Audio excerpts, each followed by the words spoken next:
of it, and maybe we need to do that, but the chairs look perfect. Cool. So far. Would you want to sit down and I'll check it?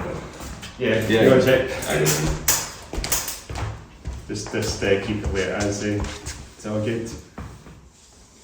It's the brightness is dark, so just Yeah. Look good. The top of your head's cut off, Chris. Is that? Yeah. We sit with this then. Perfect. Yeah, that's good. Is my shoes in the shop? Yes. Nice. Are they? Just, yeah. Just might have to put myself back. So. Nah, good shit. Danny, I'm alright as well. Yeah, you're fine. Sick. Is it? Is the? Right, yep, there you go. Oh, good. Nice. You stand picture perfect. Yeah. Always picture my phone. Yeah. Right. Luscious logs. What's the socks? Got what's that? Sugar Horse? I Sugar don't Horse, know if yeah. I know them actually. Is that a band? Is it? Metalcore tribute band. Oh, is it? Okay, I didn't know that. No, not quite. In fact, they could do the Justice album called Justice for All, Saddest for All. This is the sad version of it. Instead of the Justice for All, this is the sad version of it. So it's actually really good album. Mm-hmm.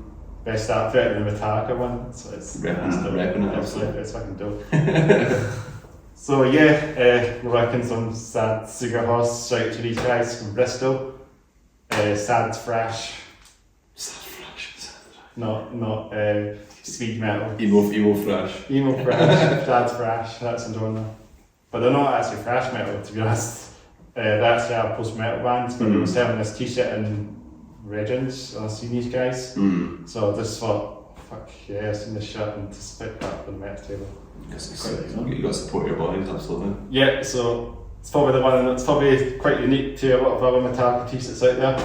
So like you're looking at parody. it's been on a few shops, Yeah, it's been yeah. on a few podcasts, so presumably this shit on, Sugar Horse. Shout out to these guys if you're listening in. Mm-hmm. Hopefully they'll be on when they come up. I'll hit them up, get them on this podcast. So yeah, how should we do some outtakes? Wherever we want. Yeah, where we were, Yeah. So like, Yeah. I think so. I kind of said the idea of like, Yeah. ask a question of like this scenario sort of thing, and we say like, oh, what member would? We've got some nail band show, I see. Yeah, oh yeah, absolutely. Like me as well. That's it. Yeah. My man. Say this, my girlfriend. There you got one, you got an actual chipped. So like I say, it's maybe That's maybe your working thing. my good lady will need to Yeah, mine. These manicure me as it were. These ones are properly worked out. These are probably my most used fingers. That's why they chip out. And my pinky's also got a bit more. I'd love to say there's something 3 weeks I've had it. I think it's about maybe 3 weeks a month I've had this coat on, and then I need to get done maybe by the end of this week or next week. It'll be gone. I'd love to say it Yeah, was something like manly and mechanical, like bricklayer or something like that. I just want to work in an office, so it's just me just chipping that away. Chipping away. If I'm doing like stuff here, like stone mentioning stuff, then and bike stuff, and that'll be gone, no doubt. Yeah. So it might be remember to do it after my shift, yeah. And then it'll be a fresh coat, and I'll be ready for gigging and stuff. That's Stonemason by day, rocker by night. yes. Yes, absolutely. That's it, bro. That's cool, man. Yeah. Well, this is a different place we're doing it today. Bridgen's Farmhouse Buffet. We're not in the meeting room. Usually we record that meeting room, but this is actually a really nice place. I actually like it, man. It's cool, man. I think this has actually got better soundproofing than the actual meeting room. It's not echoey. Like this is actually a good podcast. Quite surprised actually. It seems quite damp actually in terms of the sound or whatever. So yeah, very very quiet as well. And it's amplified. It's got like thick walls. It's got spent a lot of time building this buffet. I think the volunteers have done this. Okay. There's a lot of work going on this. To them probably about when did they do this? I don't even know exactly when this was built. They opened this last 2 years ago. There's a plaque outside there. If you probably didn't look at it when we came in earlier, but there's a plaque, wooden spoon plaque out there. So it opened on something in October 2022. And we had a wee celebration. So everyone, we had this as a wee sort of party area. And I was there that day. There was actually some musicians playing as well, and DJing and stuff. It was a really good day actually. It was a nice day for it as well. So there wasn't raining that. At least we got that wee bit, but this would be a brilliant place to play a gig, I think. Yeah. Just get the mosh. Actually have the doors open and have a band And the kids play part. Yeah. I was thinking this is a brilliant place to have bands playing. But you've got the marquee here as well. Yeah. But shout out to Bridget and Palm House Absolutely. as every episode. They definitely did shout out because they're doing very well. They're doing a lot. They've got the cafe. They've got a very nice cafe. They've got this coffee. They've got a meeting room. I think there's something else happening as we're recording this today. That's why we're not able to do it in that usual space. So Yeah. but yeah, this is pretty dope. Sick. It's actually really good to do. Yeah, it's cool to be here, man. It's cool to be here. Like you're having this long sort of thing. Yeah, so from the Tyranny, we normally start with a clap actually. We're not even going, this is the last episode actually we were doing this on the podcast. That was a round of applause. Yeah, thanks for that. This is the way to do it. Let's just keep clapping, eh?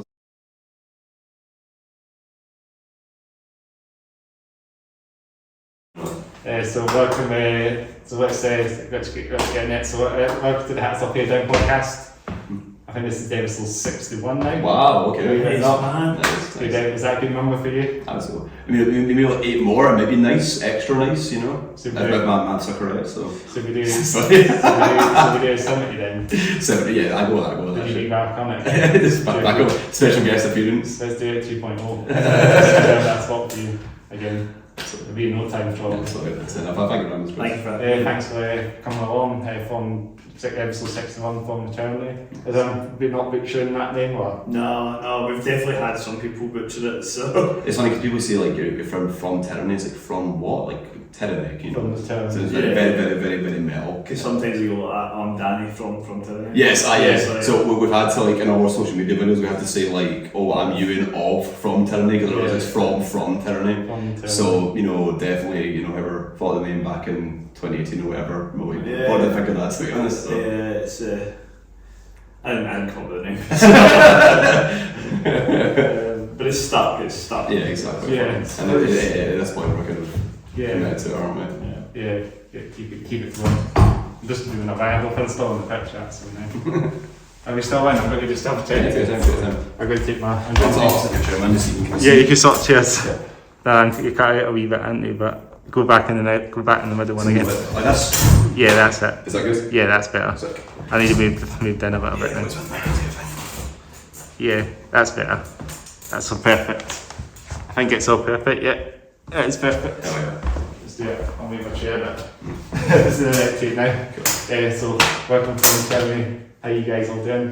Yeah. We're doing good, man. So just happy to Come on, come up from sunny Glasgow to even sunny Edinburgh actually. So. It's sunny out there. It's lovely actually. It's really nice. It's a bit overcast actually. But But Still warm. sunny. exactly. It's quite warm in here as well. Yeah, it's quite nice.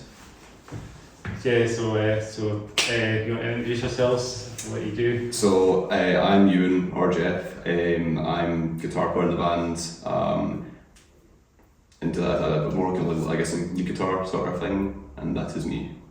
I'm Danny, and I play, I guess, rhythm guitar by default. Yeah. We've got a guitarist on the band. Yeah, the guitarist. We also have The important members. The important members, yeah. But yeah, I play guitar in the band, and just make a nuisance of myself. That's it, make noise. Make noise, yeah. Get off the stage and breakdowns and that. Absolutely. I don't feel like we have any beatdowns, do we? Okay, no, but there's one section of one song, fundamental sort of thing. I truthfully don't even know what a beatdown is. It's like hardcore stuff. Is it kind of like a breakdown but something different? Oh. Is that when people start flying about and like punching each other? Yeah. Is that right? About like 2 step in that and Right. It's when people turn to Beyblades. yeah, That exactly. actually happened in Aberdeen, didn't it? Like somebody turned into a human baby. I thought that was It's fun about man, it's class. It's like they do it at the arms and the wind. It's just it's a good aerobics exercise. Just localising in the middle of a pit somewhere in the crowd. That's what you want to do. Yeah, you want to keep your momentum. Good circulation. I much prefer watching it from the stage, to be fair. Exactly. Being stood in the middle of it. Exactly. See, it's funny. Like back in the day, like I used to go to shows and that, and like I used to love being in the mosh.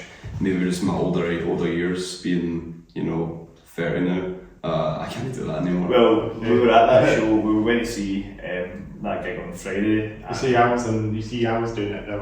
Oh yeah, you were getting stuck in, man. It was great. I was getting stuck in, man. But it's like, I think it just shows our age because we were like stood at the back. I can just enjoy the show from here. You know what I mean? Take it without getting, without getting like annihilated. Our teeth kicked in, you know. Yeah. It can get a bit over the top sometimes, doesn't it? It's when people start like flying legs about erroneously. That's when I kind of check out a little bit, you know. It's like, nah, you're okay. That's it, eh? That is it. I've seen you guys in Edinburgh quite recently as well. Banshee Labyrinth. That was dope. That was a good show, man. That was Sweaty. Oh yeah, that for one thing, yes. That was night 5 or 6 of our headline run. Yeah. So we recently completed the wee headline run. It was amazing actually. That was kicking off Dundee, Aberdeen, Nottingham, Newcastle, Edinburgh and Glasgow. That's how I managed to remember all that. Amazing. Yeah, man, it's been cool. That's probably been our busy, most productive summer yet, I would say. So it kind of feels like things are starting to kind of find momentum with the band, which is really, really nice because I remember us being in the trenches of this band when other members left, and myself, Colin, the drummer, we're new members, and it's the band basically reinvented itself. Yeah. We were I remember being like in rehearsals for weeks and months writing stuff like that, and it kind of felt like almost kind of when's the day actually going to come that we actually can kind of launch this, and then it's really gratifying to kind of go from that, basically being just bare bones to actually having a momentum now and having finally you can get like a product you can kind of deliver to people. It's been really amazing and really we're very, very grateful for it. It's brilliant, because you guys are getting a lot of tours now. As I say, you played Nottingham and Newcastle. Yeah, I think it's quite cool. We just say just to break out of Scotland and kind of just fuck shit up south of the border. It kind of makes me feel a bit like I always get like emotional when we come off stage. I know that sounds so dumb, but like it's like, man, people actually like enjoyed that. I don't know, like you feel like maybe because you're in it and you're listening to these songs all the time, and you're like playing these songs all the time.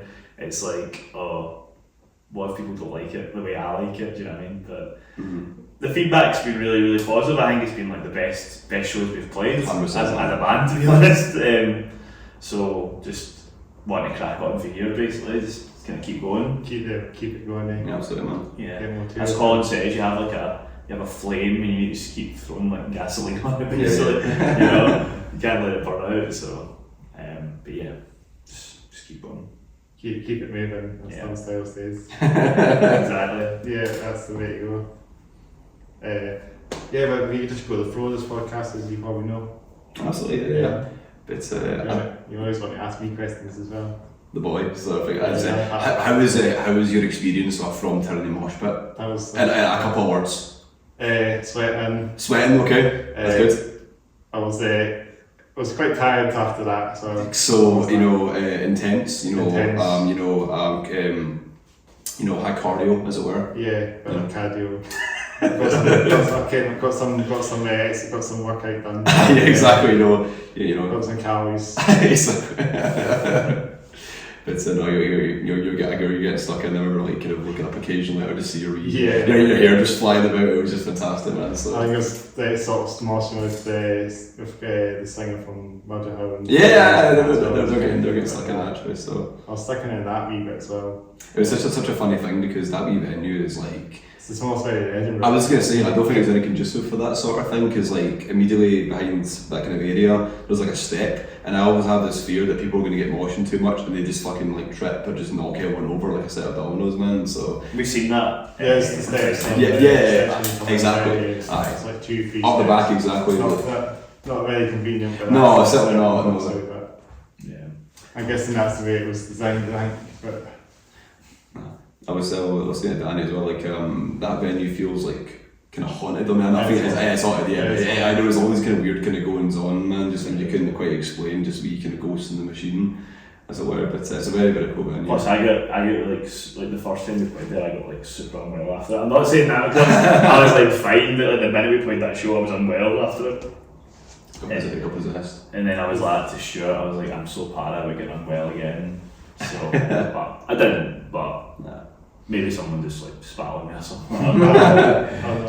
But no, that night, pardon me, that night, or so after that night, sorry, that was we're in Glasgow the following night, and that was really kind of a good way to cap off the show and stuff like that. It's always nice to be back in our hometown and just, hear people just see people go crazy for our band. Actually, it was actually quite a full circle moment for me because one of the guys I was in school with actually, he was actually at the show, and I think because I'd done like another kind of written interview from my old college, and I shared it on Facebook, and he saw that I was playing, and he just came along just to come see us. So just to kind of see a guy that I've known for about 15 years. Wow. Just like in the front, just giving it a lot. I was the same, I had quite a few school friends. Yeah, exactly. And they were like, they used to like slag me. It's like exactly what Callum said. They used to like slag me for like being like, oh, why are you pricing that? Why are you pricing that? He's like, well, it seems like it's paid off. Do you know what I mean? So, who's fucking laughing now, man? Who's laughing now? Who's headlining audio? Nah, it was good. It's nice to have a sport, because one of my other mates, Kieran, one of my mates from school, he came to Dundee, Newcastle and the Glasgow show. Yeah. Do you know what I mean? I couldn't believe he travelled this. Super fun, When he came to Newcastle, I was like, are you sure you want to do this? I could have come on to your Glasgow show like the following day, obviously in Edinburgh, but I always like to stick with the Edinburgh shows, since it's a bit more convenient for me. But I love playing Edinburgh. Edinburgh's good actually. So in the time here we've played Legends was the first time we played, at least in this kind of lineup. Well, that was our first ever show as this lineup. Yeah. So I guess I guess for a kind of context, I said it earlier on, but previous guitarist Andrew left the band, and so did the drummer James. Yeah. And then both unbelievable musicians. James, our old drummer, now plays in a band called Sacrificial Burial. They're also great. Yeah, who are to those guys. So class. Hit him up one day and get him up. He is really good. So I'm happy that he's found like a project that he's like really. Yeah, exactly. Seems like we're up the street as well. For sure.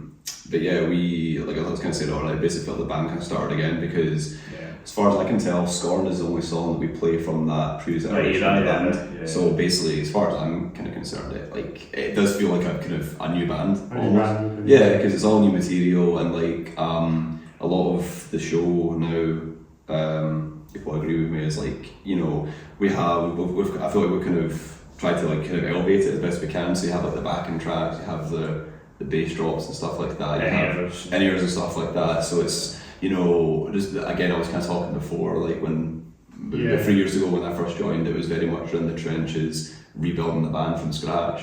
So it's I feel like the work that Daniel and the boys did beforehand really kind of sort of set the stage for us to kind of have a platform to come back to, almost sort of thing. Because we when the band came back, it was April. I think the shows were April 2023. It was last year. This being shared, sorry, I didn't mean to do that. This being shared, I might have to put this back a little bit again. Sorry. I'll This being, I just want to being shared. I just wanted to say what it's like with the feet out and that as well. Yeah, definitely. So it's what I mean, having it on the picture and that. This is what I mean. If you put your feet out a wee bit, if you guys do that, just to make sure they're in as well. I think that's cool as well. Cool. Is that maybe a bit more out or something. So might go backwards, sorry. No, just the feet out a wee bit, maybe just like that. So it's like that. That's cool. The kicks. Yeah, the kicks out. Yeah. Maybe I could sit in the middle now. Yeah.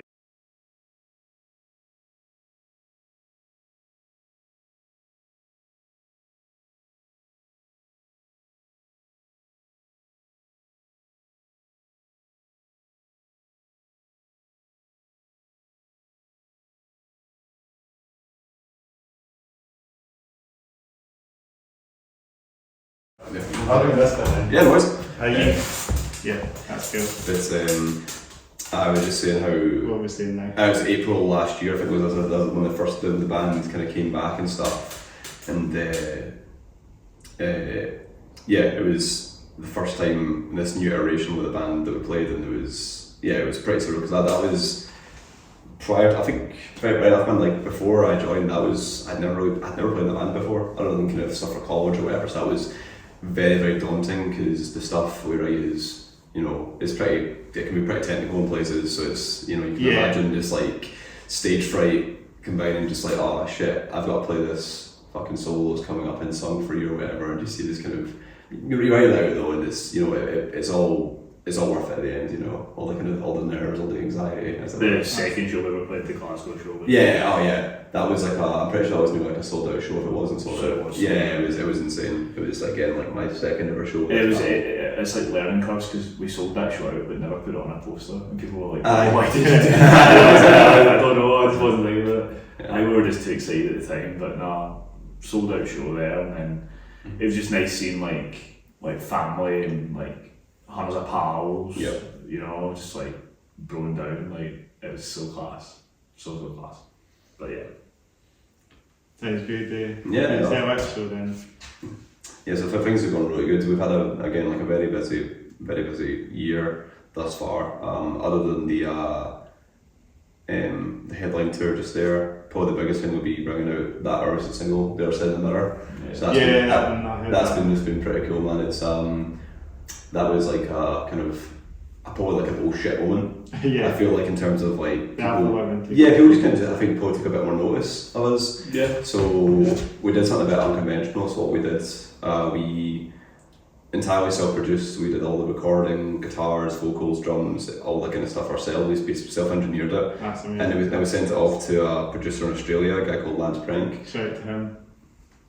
And I think his name's Lance Prince. Yeah, that's what he said. I don't know how to pronounce his fucking name, but anyway. Yeah. It's very someone you can't really tell, but and he does bands like Polaris, Alpha Wolf, Thornhill and stuff like that. Those guys. Yeah, absolutely. Yeah. And I felt he just the mix he delivered just really kind of helped elevate the band. It really kind of like. Wait, also you guys as well. Oh wait, you guys a little bit up. So. What's that? Sorry. Elevate you guys. Yeah, exactly. It just you know, I feel like it really kind of matched the intensity of the song. It was like a really kind of intense song, sort of thing. The blast beat straight away. So it's just, and I think for us as well, me and Danny, like, you know, that's some of our I've heard the favourite. song and it sounds absolutely freaking amazing. Thanks, man. Thank you. It's on YouTube and all music video. platforms. Check it out. So I think for me and Danny, I think it was definitely like because in uni we had like a recording module for one of the modules in my uni course, and I wrote about him like a year prior to like working with him, and now that I'm out of uni I was just like we were kind of talking about like who do we want, and we talked about you know Buster Oldham from Humanity's Last Breath. We spoke about him. The guy who does Shadow Intent, we spoke about him. Shadow Intent, Shadow off Intent. Shadow Intent, yeah, that big band. I think even Colin was like, what about Nolly? But I was like, what about Lance? So I filled out Lance's like, I think on his website you fill it out, but it didn't go through for some reason. So I just messaged him on Instagram and he got back to me, which I was like, I can't believe it. Alright. And he was like, send me the track. So I sent him the track and he was in it. Just happy to do it, Yeah. Working with Lance, and it was like, I don't know, two mix notes. Yeah, that was generally it. I think it was because like I say, we just kind of did it all over email and stuff like that from there on out. And we've been very privileged since starting the band back up to work with like really good producers, because the first guy done it was Stephen Jones. Is he from Brief from Within, isn't it? He done. Shout out to him. Shout out to Sniv. We'll get them on Brief from Within, they'll see this. But he done our first EP. And then big step up. Then we just was like, yeah, cool, let's do it. Yeah, because he hadn't recorded anything for us before, I don't think. Well, no, Scorned. He done Scorned, and then when did the EP come out? EP would have been, I think it was March. April. Oh, it was the same month, wasn't it? It was the same week as the headline show. Yeah, that's what it was. Yeah, but On You had come out back in March. February, I'm pretty sure. Maybe February or March. Because I remember like being in my work and like I said, I'd get that on shift, sat on the YouTube premiere, watching it go live. Yeah. That was really cool actually. So it's been a very kind of gratifying kind of slow burn process, man. So kind of see like, you know, it kind of almost felt like at one point, you both were agreed, and it felt like almost maybe things are going to happen, but you can see an end to it almost. Me and and Jeff spent a lot of time on Zoom, like writing songs, because obviously it was COVID, so exactly. We couldn't like hang out. I did that kind of fucked a lot of things. 100%, man. So we were on like Zoom writing tunes. It was just, you know, my guitar coming through his computer, his guitar coming through my computer. Shit, you know, using like a fucking like MacBook speaker, or like microphone to try and pick it up or something like that. It was just so jank. MacBook Pro or something. Yeah. So the MacBook, so to Apple. Actually, I'm recording on an iPhone. So shout out to Tim Cook. So it was obviously like during COVID, it was just like you just didn't know what was going to happen. You were like, yeah, okay, I don't know if we'll ever play shows. Like, I don't know if we'll record these songs, you know. Lots of shows were cancelled also. Because we had we went to play a show in, was it Dunfermline, wasn't it? Inverness, I'm sure. No, I think it was a show. I'm pretty sure maybe Fife actually, but remember that was meant to go ahead in like March. Bathgate, that's what it was, yeah. And then that project got cancelled because that was going to be like our first show back, and then we our shows went ahead as planned, thankfully. But we were pretty out of the gate from COVID. I'm sure. Yeah, I think a lot of bands, it was a very unique time because a lot of bands just kind of were able to kind of get to work. Almost, I think, you know, for us as well, we were able to kind of utilise that time. Yeah, we were learning how everyone done everything, you know, because also we'd had...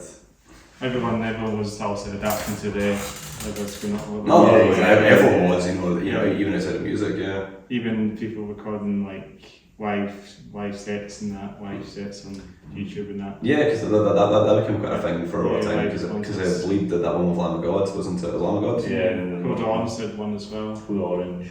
Trivium done one. Oh, so they did. They have that hanger, don't they? Yeah. I don't know if they've done anything. Okay, they have. But they have got a hanger. Maybe if they will do it during that time, maybe they were trying to invest in like other venues, so they can just do it in the middle of nowhere, something like nature and that. Which is subject all the birds to a mosh, you know. Hit with the bass drum and the Beatdowns. And the noise and that, start off with that. And I see loads of music videos on YouTube with nature anyway, it's just a good thing with bands. Yeah. Even metalcore bands as well do that stuff. Well, because it's either like, me and Danny were joking, it's like that, or like genting in a coloured room, you know. We were guilty of that on our last video actually. Well, we were genting in like a warehouse, abandoned warehouse basically.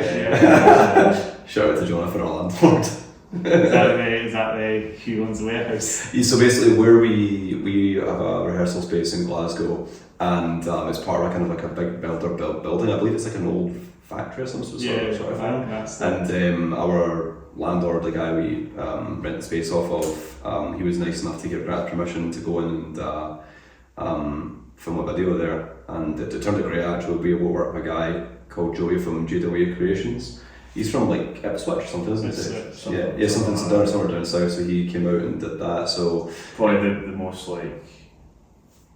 like smoothest. Yeah, it's great thing. I feel like for this release, I feel like we're kind of almost assembling the Avengers. It's kind of like, you know, you get like the guy who's the best in the game for mixing it, and then you get a guy who's absolutely killing it in terms of video stuff. Because I think Joey had done New Shapes. We saw him. Shout out to New Shapes. Yeah, exactly. Yeah. Unfortunately, we had Where's he from? New Shapes from Glasgow. Yeah, they're Glasgow Bands. Shout out to those guys. I'll hit them up one day. Yeah, absolutely. New Shapes. I've seen them. They pop up a few times. Yeah, I think they just headlined a show in Edinburgh. I'm pretty sure. So good for them. Shout out to those guys. Yeah. But no, Joey came through the thing where we needed them actually, and the result he did was fantastic. And I think I phoned him we had a call with him on like the Thursday, and we were filming it on the Sunday. Yeah. So like it was it was a quick turnaround. It was mental. And we were just like we were just like sat chatting outside the space where everybody was just there, and everything was good to go. And just what I always appreciate with these guys, it's like they get that shaky cam effect. It's like you don't realise it maybe like when they're in the video, they're kind of almost moving like this, but Joey's like proper like salsa dancing man, just fucking doing all that. So it's like it was a really cool experience. And I had a photo on my phone while trying to find it of Joey. Like I'm trying to find it. But it was really cool, man. So I feel like for us, production wise, and then in terms of video, overall kind of polish, it was like another kind of big leap for us. That's brilliant. Yeah, it's been a really incredible experience actually, and just again to see people's reaction to like the new song and stuff like that. That's definitely more the direction we're going on, because I feel like in like our previous EP Reprise, it was a lot more kind of like noodly and technical and stuff like that, whereas, you know, the new song still has elements of technicality, but it's more, I don't know, just more riff based and stuff. I thought I had it, but I don't. Basically, there's a moment in the video where I go really low, but he also went really low. Maybe we could do it on here. Yeah, maybe. Recreate it, you know, get spread the legs, as it were. Oh, my legs are Is that how you do it? Maybe not like that. So my trousers probably wouldn't appreciate that. You know, might get demonetised. Yeah, it's been a really sort of, again, cool process to kind of really see how things have started from basically the ground up to where our things are getting now, man. The music video. Yeah, it's just I think that's kind of yeah. I think it's like just like a culmination of like a lot of things. Like I think the members in the band currently, like first and foremost, like as I feel like all the hard work's just gonna, you know, like everyone's played like their role. Yeah, 100%. You know. What year did you guys form then? 2018.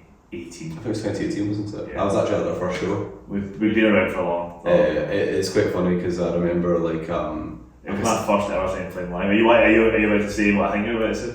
I remember like because I was like, because I remember like it was like a headline show, and what's so funny, man, is like just like, you know, trying to be a pal sort of thing. I remember like, I was such a dick when I say this, but I remember I just brought a couple of notes on my phone about feedback. I sent it to Daddy. It's just like, you're always just like buzzing after a show, like, yeah, this, you know, maybe they'll do this next time sort of thing, or this could be better. But it was the first time I'd ever played. Yeah, no, it was good fun.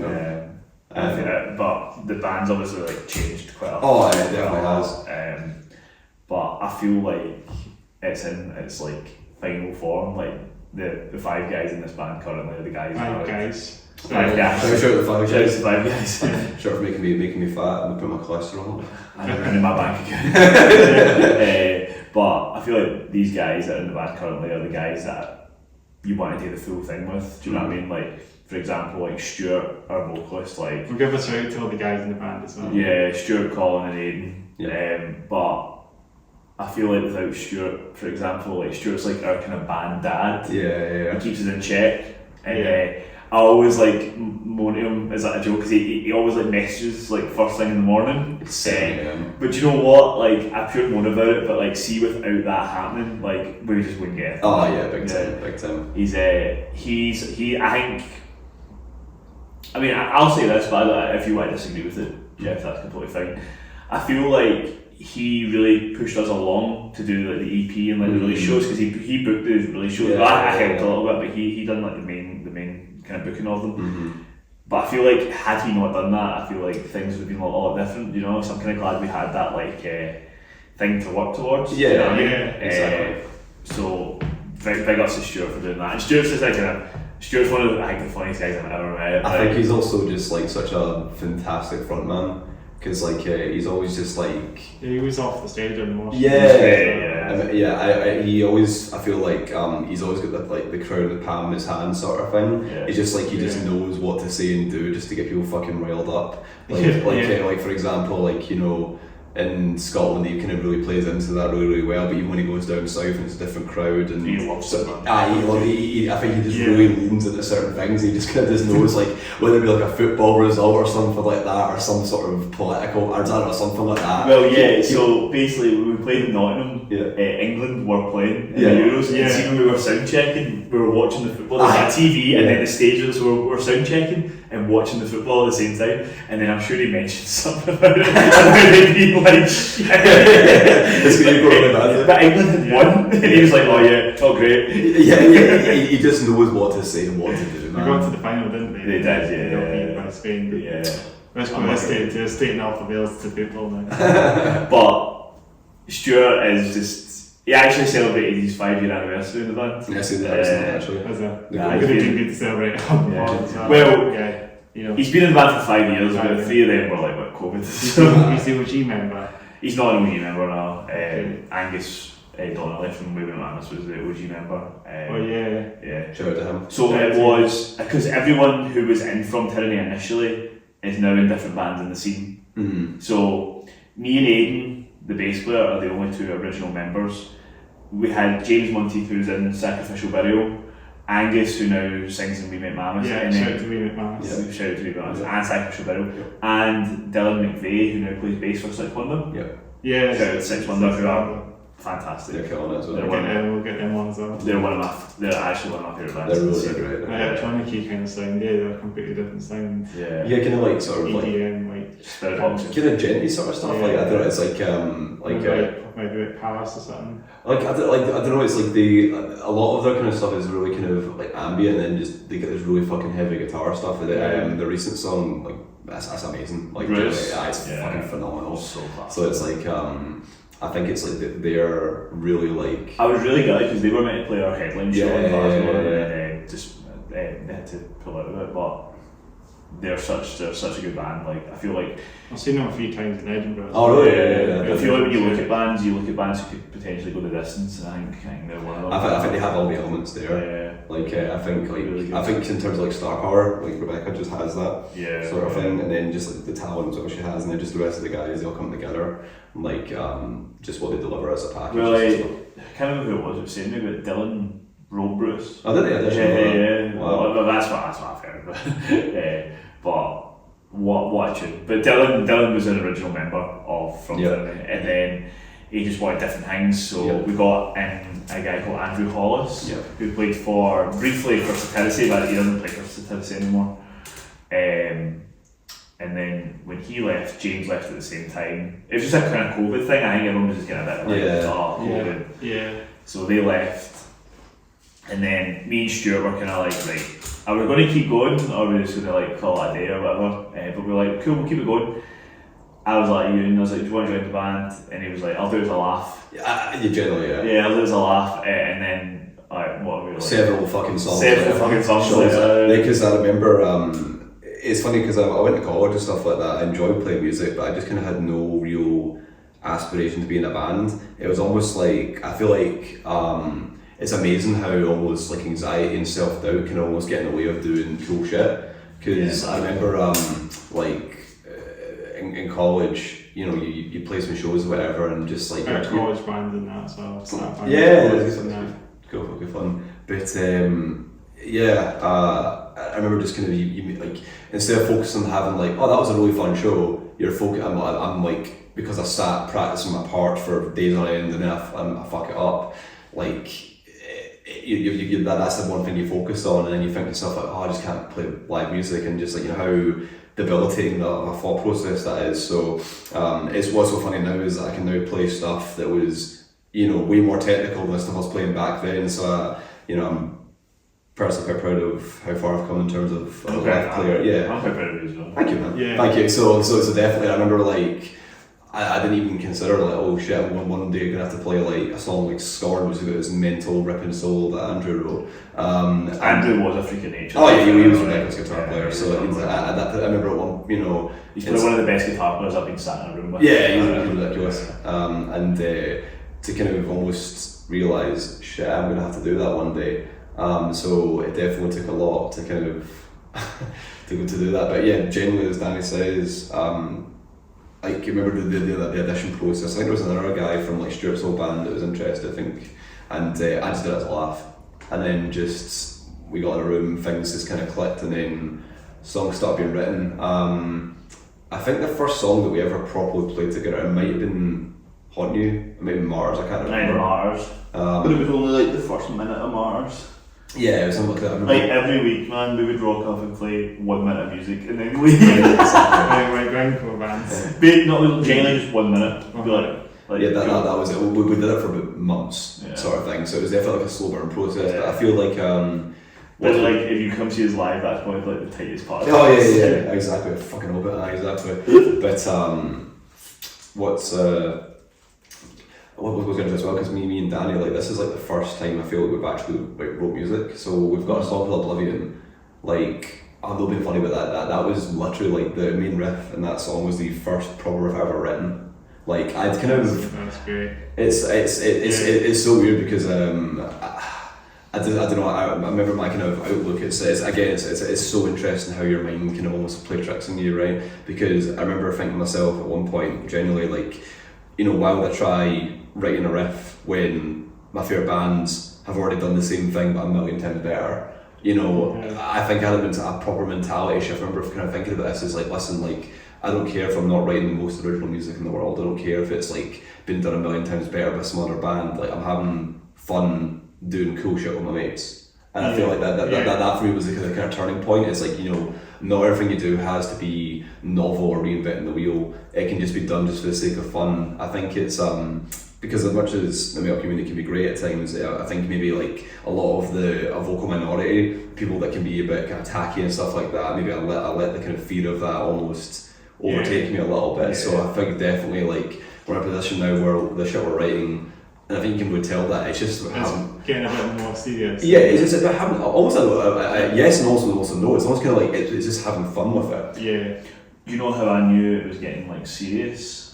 We've been quite blessed, and this is going to sound like a flex, but it's genuinely not. But like, we've never really had any hate comments ever. Yeah. And you know what the metal community can be apart like. from that one guy where Stuart got absolutely fucking cooked by a Russian guy in the comments. But yeah, that was just such a. That was like, to me, that's like maybe cooking. Yeah. There's like, I remember seeing that comment and being like, why did you say that? Yeah. Exactly. Like, why? I mean, what's the purpose of it? I can't remember what it said in Russian, but like, absolutely. Google Translate broke it. It was like, just keep your opinion to yourself, man. Because I'm pretty sure it was about like his looks or something like that, which is just horrible. Yeah. But one time, we released a drum playthrough for the other side of the mirror, and a guy said it was worse than Saint Anger. It's on YouTube, isn't it? Yeah. A guy literally said it was worse than Saint Anger. Yep. And I was just like, bro. Well, what's the I mean, first of all, it's not true. You're not using the bong, the actual drums. So exactly, and just like that's a lie. I mean, we laughed so hard at it. That's a joke, isn't it? But then another guy who so this was a guy that we didn't know. Then another guy that we didn't know jumped to our defence. Which was like, okay, like, you guys, is this what like arguing and like I was like, my favourite bands must sit in their house and go like, watch all the people like swallow each other in the comments. You know what I mean?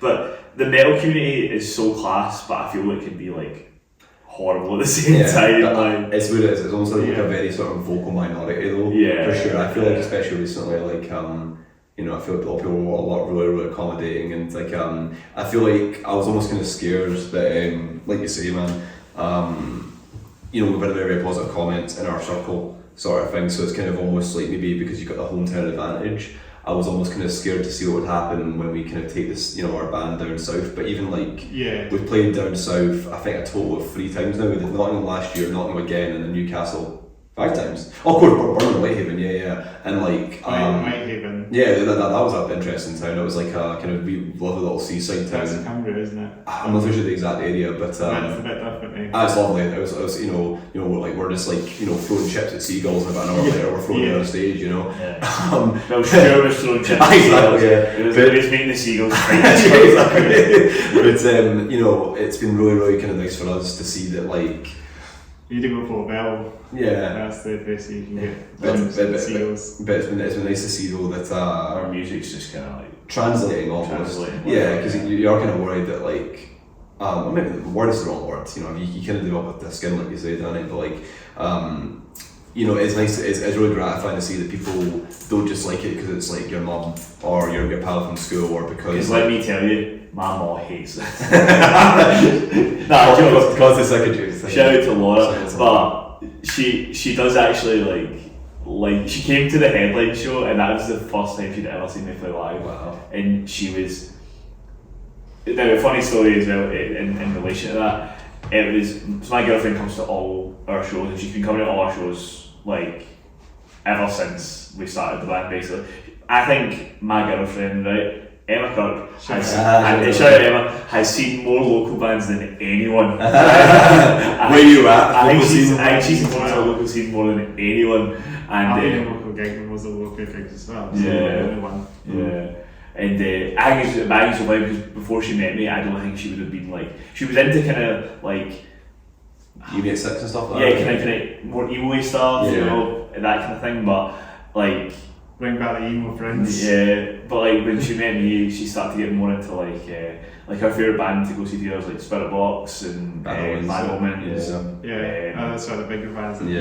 So we kind of like bonded with that. She doesn't let me play Lorna Shore in the car, put it that way. But where was I going with this? Oh yeah, so the story was my parents and her parents met for the first time at the headline show, and bear in mind we've been together for like 6 years at this point. So they met for the first time, and bless her family, because like her mum and dad were like, I feel like they just didn't know what to do, but it was like they loved it so much, and it's so nice to have that support system. You know, people just want to come and see you. You know, my dad was like, my dad was in like a band when he was younger, played bass, but like I think he kind of went anywhere. But he likes metal, and he put me on like Metallica and stuff like that. So I think exactly. So I feel like he was like, when he was watching us do it, he was kind of like, all right, okay, it's this isn't just a wee joke. It's not like a wee joke. It's genuine, and that's kind of.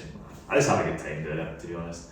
It's nice, and I've made some of my best pals. Like, also I've got my best pals in the band. Like, honestly, like, see, like for example, I wish you could just sit in a room where I was like, you hear me laugh so hard. Colin Campbell makes me laugh beyond like, oh my, like, and it's like the worst laugh. It's always like a competition to see like how soon we're leaving for tour. But like Danny can laugh, because I think we do. So we try it on the spot. Oh no, I think you Colin needs to be here. I'm not that funny. But the Colony, I've had them on. Those are Colin, our drummer. Sorry, we're leaving for tour. I think we got like we hadn't even left the industrial estate, and like Colin and Danny was just like just laughing. You laugh, makes me laugh so much, man. But so it's really nice, and then like people out with who are in other bands and stuff like that I've met and have just become like unbelievable pals. And like obviously some people that I've met are in bands that are, you know, maybe doing a wee bit better than us, a bit bigger than us, and it's just nice to kind of pick brains and exactly. How would you do this? How would you do that? Do you know what I mean? And kind of learn, like, and I feel like that's kind of what we're all. And you know, people are always so nice and they're always so willing to help. Do you know what I mean? Exactly. So yeah, the metal community is class. Yes. Except for the things. Is that in UK or is that in just in general? I think a lot of it these days is kind of online as well. Actually, I mean, at least our exposure. What do you mean, like people that I know, or like people I've become friends with, or just like people with the metal community? Just in general, like in the UK and Scotland. Yeah, I mean, I feel like Glasgow's. I mean, the other night was an absolute pals fest. It was who's who. It felt like Facebook, but your suggested friends. But no, it was just class. It was just really class. Like, it's just nice to have people that are like, you know, because when I was in high school, there was like 2 or 3 people who were into like the same thing as me. But now I've got hundreds of people who are into the same thing as me. It's just really nice. Because if you're like, is that trains or that? Is that trains? Do they like trains? Trains? Yeah. I don't know. We might. Maybe, potentially. Potentially. Because this is what we do on the podcast. I hate trains. At some point. I absolutely hate trains. Trains, I mean, like when they're on time, great. ScotRail, you do alright. Not Shoutout. No, Shoutout to ScotRail. No, yeah. Distance of ScotRail. It's dudes have been fucking striking through it. Stop doing that. Non-stop. We just had a tangent in the last podcast. We just talked about trains. Oh my god. Non-stop. And what about how ScotRail, like they need to step their game up? Have you got wastingly? Have you got any hobbies out with like metal? Like walking and that. We did. Did we do a walk? We did a walk podcast, didn't we? Yeah. The podcast. Shout out to Not Edinburgh Castle. Shout out to Craig Castle. Craig Castle, thank you. That's the one you went for. Yeah, thank you. It's Dot Scotland. It's like Scotland. It's Dot Scotland. Shout out to them as well. So it's Dot Scotland's attraction. So yeah, Edinburgh is an area that was like so lovely, man. Like and it's just like it's secluded in Craig Castle. Yeah. It's just. I don't know, I just like the vibe of Edinburgh, because like Glasgow to me video feels kind of almost like, there is also your kind of old parts of Glasgow, more like maybe like your, I don't know, kind of West Endy kind of stuff, but a lot of it feels in the city centre feels very kind of like Times Square, kind of like all the kind of billboards and stuff like that. But like Edinburgh, I feel still retains a lot of its kind of old charm. It's like old town. Yeah, I love all that. Like I was there recently with my girlfriend, and we were like exploring the Cowgate's part of old town. Exactly, we were just there, and just it felt so cool, and like I love the buzz of it. Like this is like you know, like sort of June, July, and it was when just, you were playing, weren't you? well, no, it was when we were there, it was like ridiculously busy. Because as we were recording this, the Festival Fringe is starting up as well, so we've the town is. Yes, because again, I was working for in Edinburgh last year during the Fringe, and I've never seen it so busy. It was like literally just like packs of sardines moving through the fucking street, man. You can see it just a square of bare pavement generally. And just like you probably didn't even hear like an English accent, because a lot of folk just come over all over the world just to kind of see the festival. What's the Americans? A lot of Germans actually as well, which I thought was interesting. Again, I worked in the shop during that, and it was just, you know, very, very kind of interesting to see the different cultures come together to our, you know, bleak wee country. It's the tiny country, but it's huge. It's even in the small cities. It's lovely though. But I don't know, I just feel like Edinburgh, you know, I love Glasgow, but I just feel like maybe it's because it's kind of novel to me. I've been here for a handful of times. Glasgow needs a bit more. Glasgow needs a bit more attention as well. To us, but I know it's got a lot of things anyway. It's got lots of music there. Yeah. It's because there seems to be a bit of a scene in Edinburgh actually. Again, that band Murder Hell from Edinburgh, aren't they? Shout out to those guys. They're were playing that again during this night. Was maybe go through this gig a bit again. Yeah. Was that what day was that again? 19th of July. Yeah. That was probably like our heaviest lineup. Yeah, I'd probably say actually. Yeah. Because like, you know, like because we had the guys Artificial Pathogen. Exactly, was bringing the slams. Shout out to Dean as well. Yeah, I could playing 2 sets in one night off. Absolutely. No, it's all good. Thank you very much. Shout out to the guys that shout out to Mother House. Mother Hell, yeah. What's the singer in Mother House? Also, can't remember his name again. Also want to give a shout out to a band that played on the Glasgow show, Where Memories May Rot. Yeah, they're boys. I think people need to shout out to get them on as well. Yeah. People should not be sleeping on this band. No, like they're so good. It's so funny as well because like Jack, who plays guitar for them, you were all pals before Tyranny, weren't you? Yeah. So so I think imagine for you as well, we'll probably talk about this, but it's like, you know, to kind of almost start as a group of pals and then kind of branch out into their own different projects. Yeah, I think quite cool for you. Watching Jack, because Jack's a photographer. I'm going to say it in the UK because he's been doing a lot of stuff. All over the place. The GOAT. One of the best. He's amazing. One of the best. He's so good. Does stuff like the hydro and all that stuff. But I remember he came and done photos. If he does watch this, I feel I'm about to butcher this, right? But he did do photos for us when we supported From Sorrow to Serenity at the Cat House. Yeah. But that was like his might have been his first. I think it was the 13th note. 13th note. Remember when that band from Italy was sort of Hero Named Coward? Yeah. And see watching his photos go from that to like what they are. And there were people who doubted him. Like really? In our circle. Yeah. Really? What? Won't say names, but there was. And now he's shot by Eilish. He's unbelievable. He's ridiculous. He's unbelievable. And you know, that fills me with so much happiness to watch someone start from the absolute bottom and just work on their craft and become. Exactly. I mean, he's so good, right? I've never had an interest in photography, right? But he's so good that he makes me want to do it. I think that's how good he is. But he's also in a band called Where Memories May Rot with Alex Boyd and fantastic. Yeah, because absolutely fantastic. We actually handpicked them. We were like, that's exactly metalcore kind of bands. They're quite experimental, almost like for example, they've got a song. I think it's a song Autumn Flitting. It's got this big, massive, like 2-minute, like kind of outro, and it's just like it's really kind of there's a lot of. It's definitely your kind of conventional like verse chorus kind of breakdown kind of stuff. It's definitely a lot of kind of experimental sort of stuff. There's like kind of spoken word rap stuff, but they're great. It's like King at 10 in that, so we did that spoken word. Who's sorry? King at 10. Oh yeah. Well, I think I don't want. I can see the bit a little bit. I don't want to say that's an inspiration, but it might be. I know Alex is very much into like sleep talking. Yeah. It's in the album models and something else. Yeah, he's but like they're very very talented. I know the two of them as well actually. It's quite heavy as fuck. It's quite DIY. Yeah, like because it's just like Unbelievable. it's like just super fucking heavy. They also like self-produced. I'm pretty sure the last two singles. I think they're absolutely a band to watch. Yeah, and I feel like sometimes they don't get the credit they deserve. Absolutely, yeah, I completely agree. They are so good. There's so many good bands in Glasgow. Yeah, there's so many good bands. You know what I mean? Shout to all the Glasgow bands. Yeah, I mean, shout to all the death metal bands. I mean, who's your favourite Glasgow band?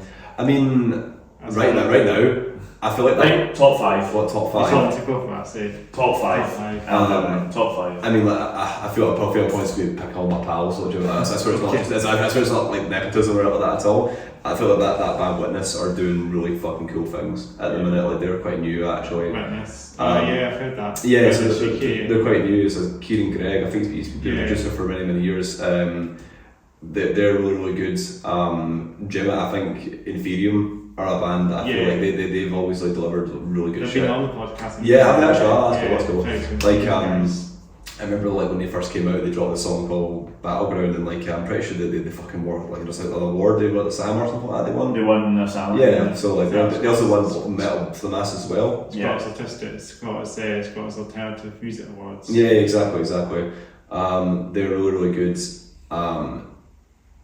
Again, just total fucking just again pals of the band sort of thing. But I think Sick Wonder are fucking amazing. Did they win that as well? They've won a SAM as well actually. Yeah, I think Talos has done that as well. Yeah. I'm trying to think who else. There's our friend actually. I'm going to see he just dropped a new single. So they're called Oscura. Our friend Tony, he was in Tony. Yeah, Shoutout Tony. He was in another band that unfortunately dissolved a couple of years ago. This is kind of sort of first story. It's not Water Seat or that. No. It was same bracket. So yeah, it's that same sort of like anyway. Yeah, maybe not better. No, yeah, exactly. But Tony's a great guy. He's really fucking talented. He just does it all. Yeah. Singing, production, writing. He's off. He's great. So I feel like the group was become my kind of new interest. I'm trying to think who else. Not a Glasgow band, but our friends in Vows. They're fucking amazing, honestly. Like they're one of the sort of bands that they are so slept on. Slept on. They're one of the best live bands I've ever seen. Yeah, you've heard of Slept On, haven't you? No, so does that band is it or something? Slept On. Oh, the band Slept On. Yeah, the hardcore band. No, I've never heard of them. Never heard of them. Wait a minute, that's what I mean. That's I just think Vows are. Yeah, they're from Aberdeen, and like they're like one of those sort of bands that are like just like a rising empire. Just fucking sign them nowadays. Just sign them. Just like sign them. Yeah, because like they do a lot of really cool stuff. And I think in our band are also killing it as well. Our New Shapes, like just they're just like. They're one of the sort of bands. From Tyranny, doing those. Was that? I'd leave from Tyranny. Did y'all think that what New Shape support and Bring Me, it's gonna happen. There's no question. It's gonna happen. It's gonna happen. Bring Me Horizon. Yeah. So like New Shapes are kind of all that kind of like pop metal sort of stuff. That's what I describe it. It's like they have like the kind of like as I say like Sick Wonder and that. Yeah. They have those kind of those moments. We also like There's another band as well. Is it Race or something? Low Race? Yeah, Low Race, yeah. They're doing really well. Another band as well. I saw them at Legends. Oh, kind of that sort of stage as well. Yeah, they've quite a cool kind of look actually, sort of thing. Yeah, she's got like a mullet and that. Mm-hmm. Might hit them up one day. How about you, Danny? Any bands that like you yourself? So many, man. I know, drawing a lot. I was generally drawing a blank. Yeah. Vows. Yep, great. The boys. Suffer Under Sorrow. Yeah, oh yeah, sorry. Those guys. Yeah, absolutely. Friends of Suffer Under Sorrow, great. Oh. Perpetua. Yep. I thought they were insane the other night. Yeah, they were good. Yeah, I feel like. Were they playing that night? Yeah, so we're at a show on Friday just there. It was Seeing Locust, Suffer Under Sorrow. Yeah. Perpetua, and then Burning the Dream. Yeah. Stacked. It was great. Metalcore, yeah, exactly. Sus were like great because I feel like songwriting, they've come a long way. Like I like their EP. Their EP was really good, but ever since they started bringing out the 7-string with the fucking That's what you do. yeah, Jay, just like Jay. Yeah. I feel like it's weird. Like there's like he's one of these sort of vocalists that I think he's even better live. Like he just does all this mental shit that just like I think Nautilus is like one yeah, sure. I was addicted to that song for so long, but there was like one specific bit at the end. There was like the breakdown, but there was this like sound effect, and I was just like, that's so cool. I don't know. So then Six Wonder, brilliant. Yeah. Who else? Who else do I like? I tried to scratch my brain there. Who else do I like? Well, Memories May Rot. Yeah. I think Centralia as a band as well. Centralia. Fucking Shout out Davey Sanford, best right hand in the game, man.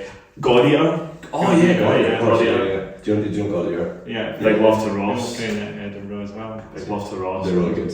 So it's Breeze from a Friend as well. I like listening to Yeah, you give them a like so, don't you? Yeah, I love Snell, yeah. My boy. My boy. He's always keeping me in check, making sure I'm doing everything correctly.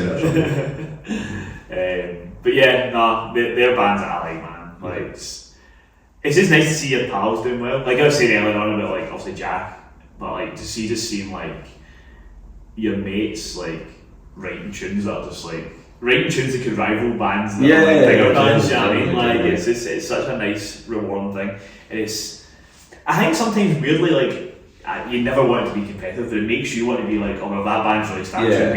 We need like, you know, get ours we need to write something good, you know what I mean? What about you? Top 5 Glasgow bands? That's a hard one. Obviously I would put From Tyranny. I put them times 5. One must have put that on to anyone because the top 5 to the best of the worst or something. Obviously it'd just be top 5. Just top 5, yeah. So there's Tyranny, Petra, basically local bands generally. Yeah. I could pick Breeze from a Friend there as well. Yeah. That's the third one. The other ones I'm just trying to think. I like a band called Kuro as well, like the electronic bands. Oh yeah. Kuro, another band. Their vocalist, I ran a session, like an Axon session. And we Oh, talked yeah. about music. Oh, they? Yeah. Is that the singer from Kuro? Yeah, and I was like, oh. Yeah, I saw them there. They're playing soon. Comedy Christ. And every Comedy Christ, isn't it? Yeah. And then number 1 spot, what are you saying? Number 1 spot, that's... From Tyranny again. Another Glasgow band, or just any band. Stuff on the Stall, I think I said that one already. They're great, honestly. Brilliant. Yeah, I saw them a few times at Regis too. Oh, of course, Played them over a few times. Because they were with us with do you know who's great as well? Fucking Blow the Neck. Blow the Neck. Yeah. Them. Them Vanessa, aren't they? Can I just say, Finbar is like the happiest drummer I know! I've ever seen in my life. He's having the best time of his life. We do be a huge fit and pretty well with this podcasting. Yeah. He's good fun. He's like playing the most like hardcore shit. Yeah. He's like, and he's just like so happy. Honestly, I love it, man. Yeah. Lovely person as well. Lovely person. But yeah, it's such a good scene. And it's just nice to be part of it, really. I'm just happy to be involved. I'm just happy to be here, man. Participation trophy. Yeah. Be a good chat, man. Yeah, man. Yeah, we can still keep going, obviously. I think I may have to put this back a little bit. Have you got anything for us? So you want us to do anything? Or? So we talk about drip that we're wearing. The drip. Yeah. I like the band, I like that's what we're wearing. Yeah, I like the bands you got on. Will I go first? Yeah, the bands. So yeah, we've got these bands on. They're right all day. But they're absolutely like You might want to show them on the camera. in particular this left shoe. Yeah. Because I wear it to work and all that. Maybe show it to the camera like that as well. Yeah. Even my Converse. Yeah, absolutely gobbled, man. Take them up and put them on the camera. Yeah. Nobody wants that. They're absolutely honking. Because also like I'll go to football and like I'll change out my boots and put these back on, which is not a great thing to do. But, and then I'm having to wear shorts today because my legs go. You want to see the leg? Oh, fucking hell. This is completely At different. the time it's recording, this is like when Danny was last year alive on video. Snake bite Before he succumbed to his wounds. He's had a snake bite, haven't you? Yeah. Oh no. You see the other guy, you know? You should see the other guy. I have had an interaction with a snake before, but this is just a stupid football injury, and it's like yesterday when I was in work, I had 7 different customers mention it and then tell me. I mentioned it as well. In 7 different ways to heal it, and I was like, well, who's right then? You know. Just cut it off, mate. Just cut it off. It's knackered. It's It's knackered anyway. I'm done for it. And I'm wearing an Alpha Wolf t-shirt. Shout out to them. I fucking love Alpha Wolf. Yeah. They're one of the absolute... I feel like our wardrobe coordination's not been great today. It's almost as if We're trying them. it's almost as if we like Alpha Wolf. It's almost as if we weren't absolutely fanboying when I was emailing the producer, because getting back to the chat about that producer guy, like say Danny kind of started the conversation, and I was doing a bit of the recording, and so I was having a lot of the conversation with Lance over email, and they're just just chatting away. So I was like, yeah, man, that's cool, and I'm like, oh yeah, Lance, thanks so much, man. I was like, oh my god, like trying to fucking fanboy, the entire time. I feel like we're the only two in the band that feel that way though. What was so funny about that whole interaction was we talk about Stuart in the band, right? Stuart is it's so funny because he's almost like, I feel like he's like an adoptive jet. It's like Mr. Hayden, whatever fucking. I think you mentioned about an trip as well. Yeah, but you see, real quick, so this is the story, right? So you see, Stuart had replied to an email but with Lance, right? So again, he almost has a sort of work persona and then a sort of natural Stuart persona, right? Where like Stuart's just Stuart, right? But then when it comes to like professionalism and sending emails, he's very much like very not clinical, but very like well spoken sort of thing. And I'm like chatting with Lance, emailing them, being very casual, even for like a swear word in at one point, and then Stuart sends an email at 7 AM going, kind regards, Stuart Carlin. I'm like, what the fuck are you doing, man? It was just so funny, man. Just like email this producer guy with a kind regards. We always have a laugh about that. But it's because in terms of the drip, sorry, yes. It's like Alpha Wolf hoodie, and then shout out to Primark, their best £18. £18. What white shoes? No, the shoes. See, the thing is, right? See, generally speaking, I feel like as golfs is like the jeans are the only mainstay. Black jeans of some description, and then the rest are interchangeable. Just like kind of fresher, kind of. Yeah. Just been having very little. Having no like fashion sense myself, but I get myself set fucking like more distressed jeans, I got these ones on because I've got my Sugar Rush shirt on. Yeah, sure. They're quite new, so these shoes are quite new, I guess. Oh, my ones. Yeah. Oh yeah. So I've been kind of these have been parked for a couple of days because I've definitely, if I've been wearing them as my main shoe, it would not look like this, more like fucking brown, to be honest. But the sort of shoes that like, because they're so cheap, when they just get fucked, I'll just buy them and I'll set again. Yeah. So shout out Primark. Primark. You're getting Tremanny. You probably get like 2 years at them probably. Maybe in terms of actual shoe, but then I actually bought these exact same shoes, and then maybe like 6 months in, they felt a bit, so I bought them again. So I'll get 18 quid. So. See, when I was in high school, I bought a pair of shoes that were like non-branded, and I get absolutely bullied. Look at him! Poor boy, non-branded shoes. See, looking back, the Vans, aren't they? Now, these are Vans, but when I was in high school, I had a pair of white trainers that I wore at the weekend, but I get ripped apart for wearing them, and I'm like, shut up. What? How easy life was back then. I look back and I'm like, man, that's so dumb. You know what I mean? People got worried about, paying mortgages and fucking feeding their families, and then people, kids were... Maybe people should be worrying more about that. Exactly. People slagging you for fucking, wearing shoes, so that's... Anyway, I'm over it now. He's over it. He's all the therapy. Years later. He's talking about his Vans, Nice, he's got some new Vans now. I did need some new Vans. They're falling apart, aren't they? I mean, they held up quite well, to be honest. I'll say so. How long have you had them for? Emma, comment on this and tell me how long it's been in a box. I think these Converses have had a day, so. Oh my fucking god, yeah. Yeah. Oh yeah, I'm the same. I only had them for You can look a lot of coin purse, man. Just I keep my pics in. Keep your pics in there. And then, You maybe should be. Just like you drop your pic, just see someone who's meshing your shoes. It's like could do. That's alright. I like it. Yeah, with these Converses had a bit of a day. I actually had them not that long, but I've just been walking so much. Yeah. You were saying. You were saying you had cons, didn't you? And these ones are. I think I've had them for like a month and a half. Yeah. Not word today, mind you, but like Yeah, they're falling to bits, man. I've had them like so. I've sent like an email to Shu, being like, what can a brother do about this? You know. He loves to send an email. Oh, yes, love it. See, can I tell you the funniest thing that ever happened with the band email? So the slots to us. Yeah. Sure.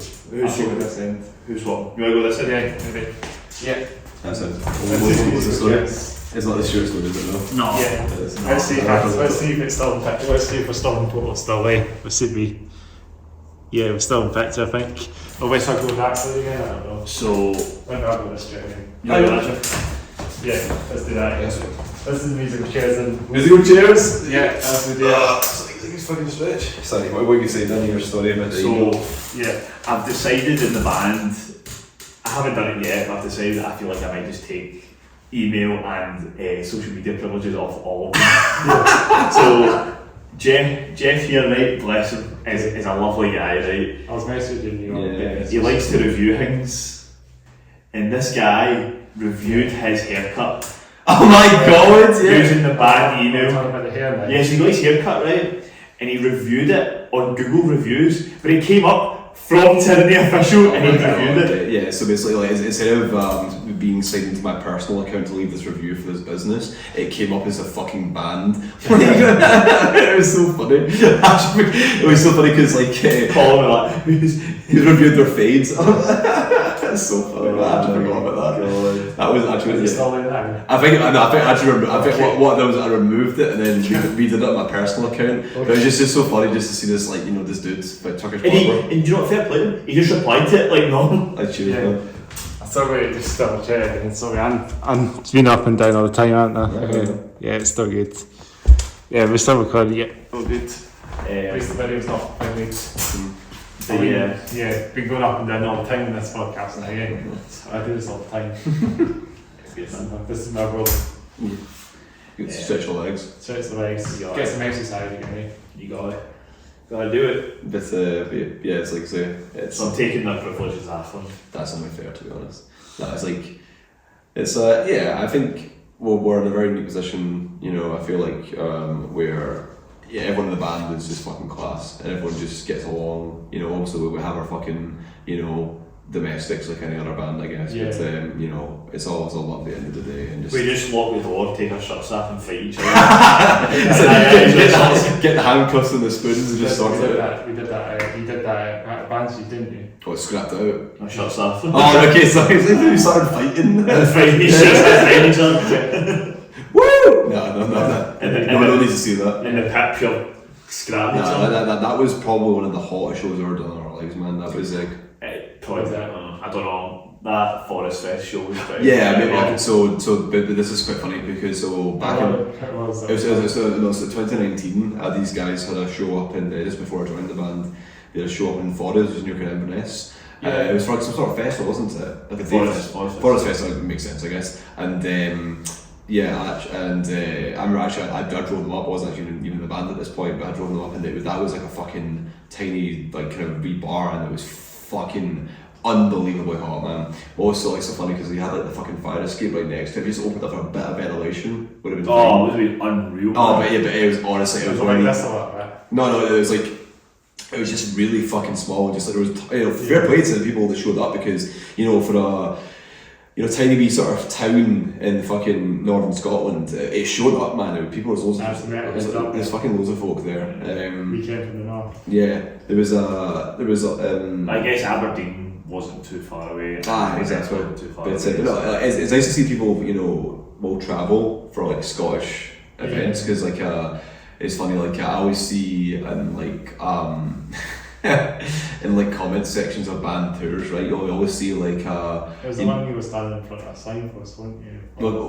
that's exactly the one. Yeah, you're right. But you still had Angus in the band. correct. Yeah, I actually took that photo. Did you? Yeah, that's me took that photo. But It's funny how life comes to you. right? But what's also funny about, because I say people from Scotland will just travel over for the gigs, right? But then like people down south have no idea how good they have it, because like they'll say like, oh, what do you mean this band aren't playing in my city, so I have to travel fucking an hour down the road? It's like, oh fuck yourself, what?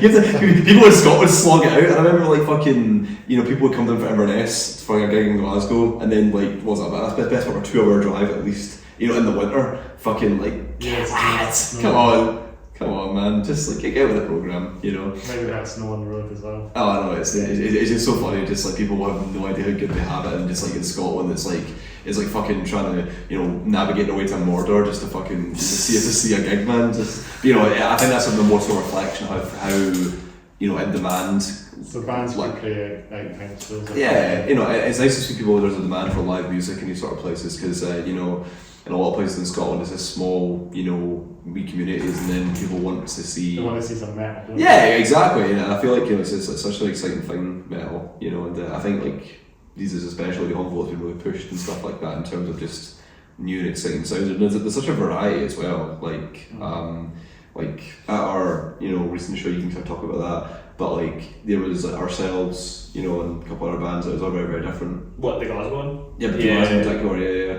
Witness, When Memories May Rot, Artificial Pathogens. So I feel like there was kind of something for everyone. Correct, yeah. Like if you didn't really like super heavy stuff, there was a band that also do kind of more like, how would you say? What is it, like post-hardcore? Yeah, maybe more accessible. Yeah, exactly. Kind of heavy Still stuff. fucking had their own for sure. Oh yeah.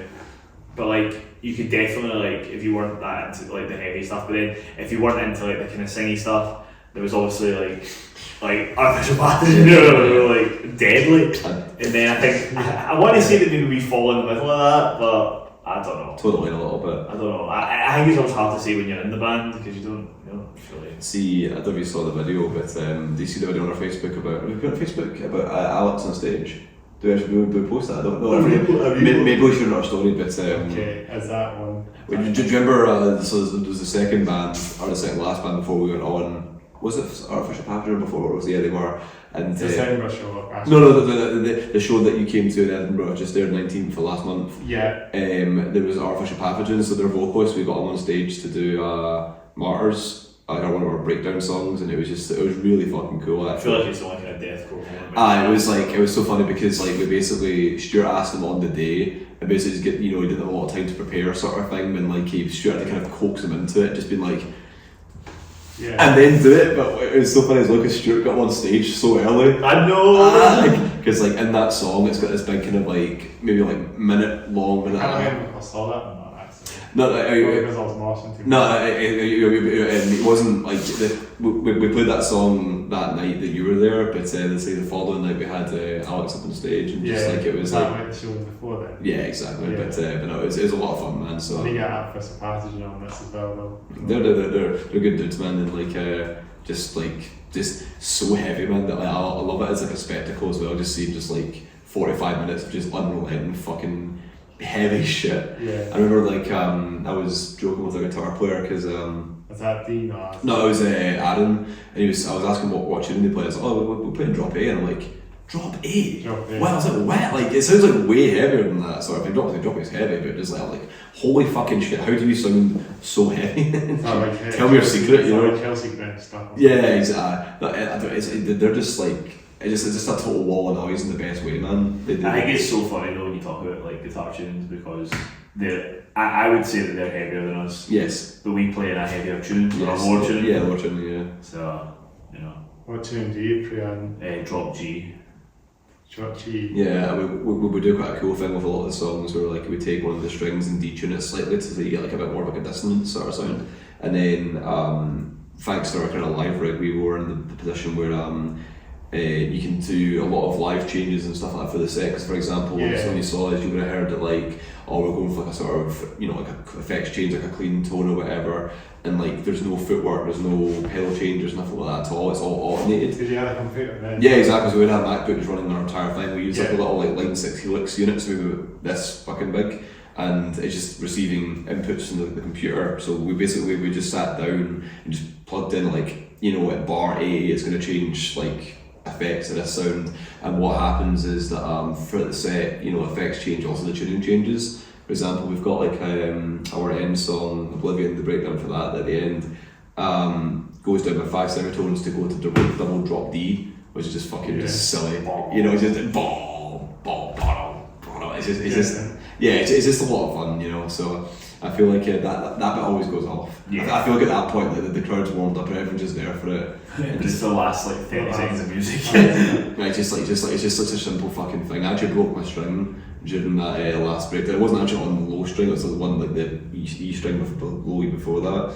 And I was just must be fucking smashing the fuck at my guitar. Hammering it. That's what it's all about though, but thankfully it was like the last song, last couple of notes of the last song of the last show of the tour, so you know.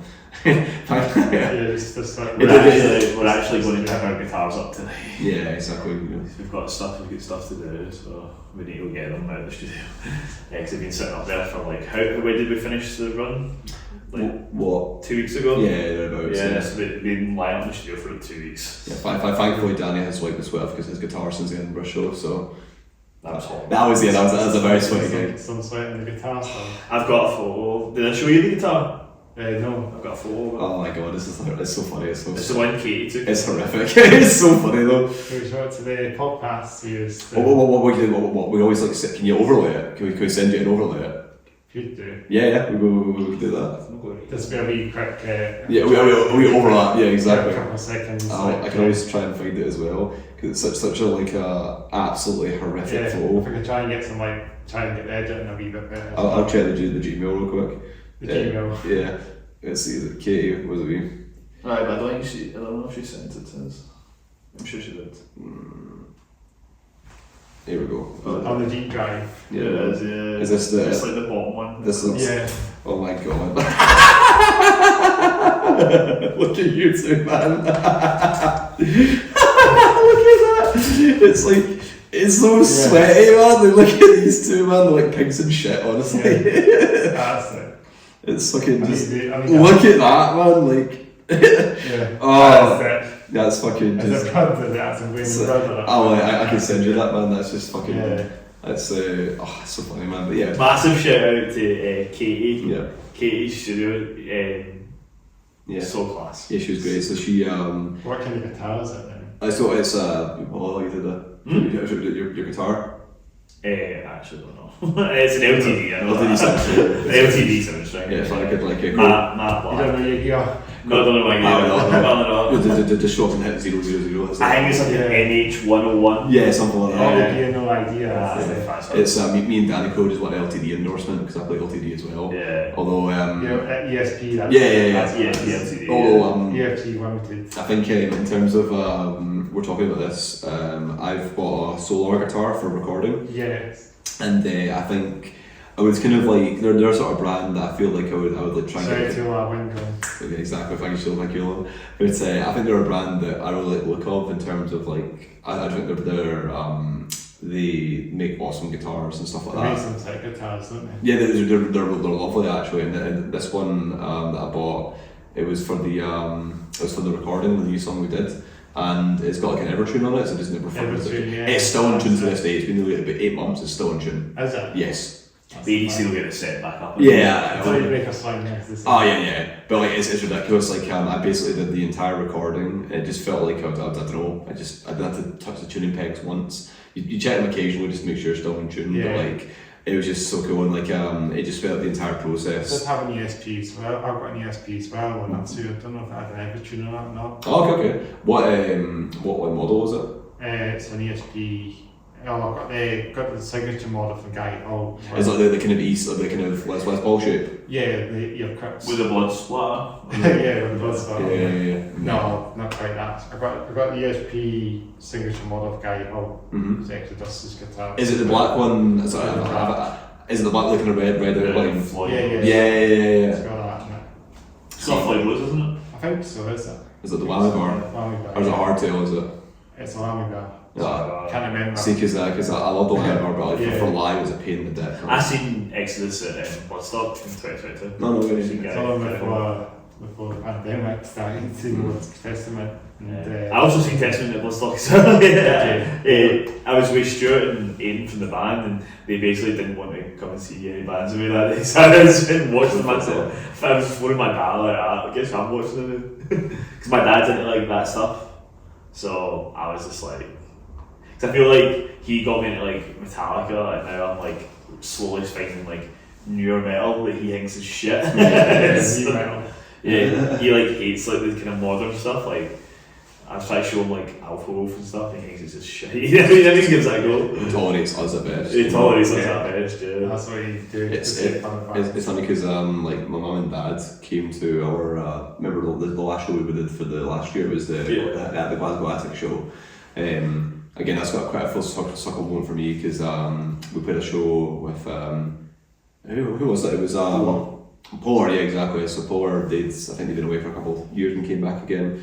Played with them, really nice guys. And my mum was there, my dad, and like I remember, man, like growing up, my mum and dad would always like come into my room, and like I'd always kind of feel need to kind of turn the amp down. I don't know why. Because I was just kind of like, you know. It's kind of like noise and that. Yeah, just noise. You know what I mean? It was always kind of a weird kind of like an anxiety thing as well. But I've probably got like a lot of self-doubt, obviously, in terms of like my abilities. Whatever, I always kind of thought off, I was going to think I'm shit at guitar, so I just turn it down. And like my mum and dad didn't really know what kind of music that I liked.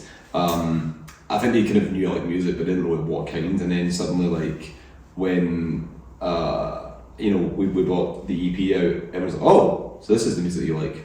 Interesting. So it's metal. Yeah, exactly. You know, you just don't need to be shy though. You're like, you're literally the best guitar player ever.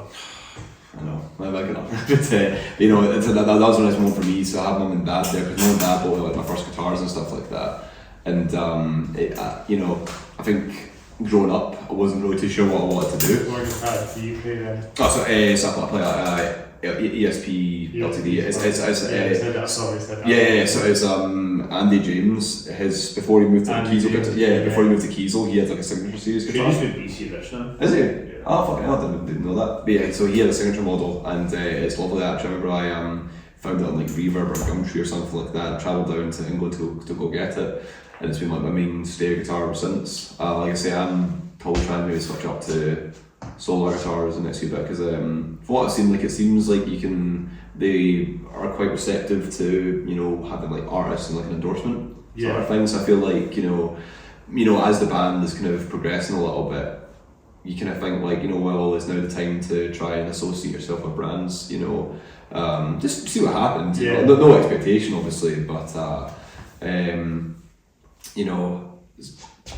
what happens there. I'm pretty sure that Burn the Dream band, are they endorsed? Because like every single one of them had a solo, a guitar, or a bass. Yeah, I didn't notice that. Yeah. Greg had that fucking like really nice like Les Paul shit one. Drum the Dream, are they back together again? I think they could do it. It's the singer. Oh, I get this right. It wasn't him, I don't think. I think that is. I don't think it's him. I think it was. They put in a poster that was him. It was like his Was it? thrash metal band. Yeah. I could be wrong because I'm looking at the Hill River Spotify and like unless it's like a vocalist. Oh, okay, because I know it's the same guys on the Spotify page. I could be wrong, sort of thing. I don't know. No, it's definitely him. Oh, is it? Okay, fair enough. They were great though. They were really fucking good. Yeah. And they sounded so chunky and just like Greg, the guitar player. Yeah. Shout out Greg. he's so underrated. And he's just like generally like fucking right hand game is ridiculous. It's gently stuff they play. It's more kind of like, I don't know, like it's not even really kind of metalcore a little bit, just like heavy and just like fucking just solid fucking riffs and really cool coding patterns. I feel like that's all I've said since here on this podcast is like I feel like every single person that I know is underrated. I'll get some laugh or get some like get some pugs in and stuff. But they're great though, and like Greg I think is just like it's amazing because I'm pretty sure he's got like a family and stuff like that, and yet he always finds time just to like you know, do guitar stuff. Like he like riff hard and like all these kind of like guitar platforms. I think it's going to change now. Makes you hang like, what's your excuse? Generally, yeah. You know, he's like these guys. You know, he's like he's obviously a few years older sort of thing. Yeah, he's still in a time with all his fandom or whatever just to fucking play guitar. And it's like you're so right. Just like what's your excuse? Sort of thing. So he's like to me he's like a total like student of the game. Almost just loves it and just does it. You know. So. Yeah, we're definitely very, very blessed to have like a bunch of really, really sick guys, you know, around us that kind of like you can almost look for inspiration. Obviously for Edinburgh as well, and what's heads and that. So I don't know how many shouts I could get on the podcast. Shout out to all the bands. Yeah, it was like a fucking band that's got. Shout out to every single band on planet ever existed. As you say, we're all doing great. If we're not until Apocalypse happens, it's all the Apocalypse. What would we be doing? All the metal bands. All the metal bands. I think they would all. They would survive. They would survive off of 13 pence per year from Spotify earnings, and they would just sit in their rooms and just they'll survive because the rap sounds, you know. I reckon they'll survive because they're Metalcore and that. You know what I mean? They'll survive because I said 6 bro. 6 That's funny, what? Metalcore there's a bit of that going on as well. You know what I mean? We were, I was just talking to Chris and just like, you know, the ideas for kind of outtakes and stuff like that. I was saying like, what scenario would be, who would survive in the zombie apocalypse in the band? Just the members or? Well, yeah, I know, because like, you know, like, who the band would survive, that sort of thing. I feel like Colin, yeah. I feel like Colin's just like very calculated. He's just, you know. I think I would die instantly. I think I'm just no cut out for it. And that's fine. That's what that says. That's the thing is like. It's actually that's just, you know, that's patient zero. He's gonna succumb to it just now, you know.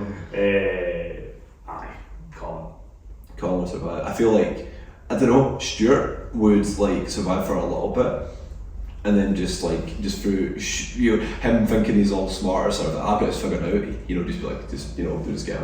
Just get him. Yeah, for sure. What about the tattoos and that? Will they survive?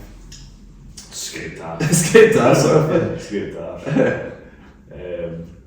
And the piercings, will they survive as well? You know, maybe it'll be something to latch on to. Who knows, sort of thing. Nah, what I'll do is like when I'm having to. You're drumming as well, eh? Oh yeah. See, drummers. ADHD. Nah, easy.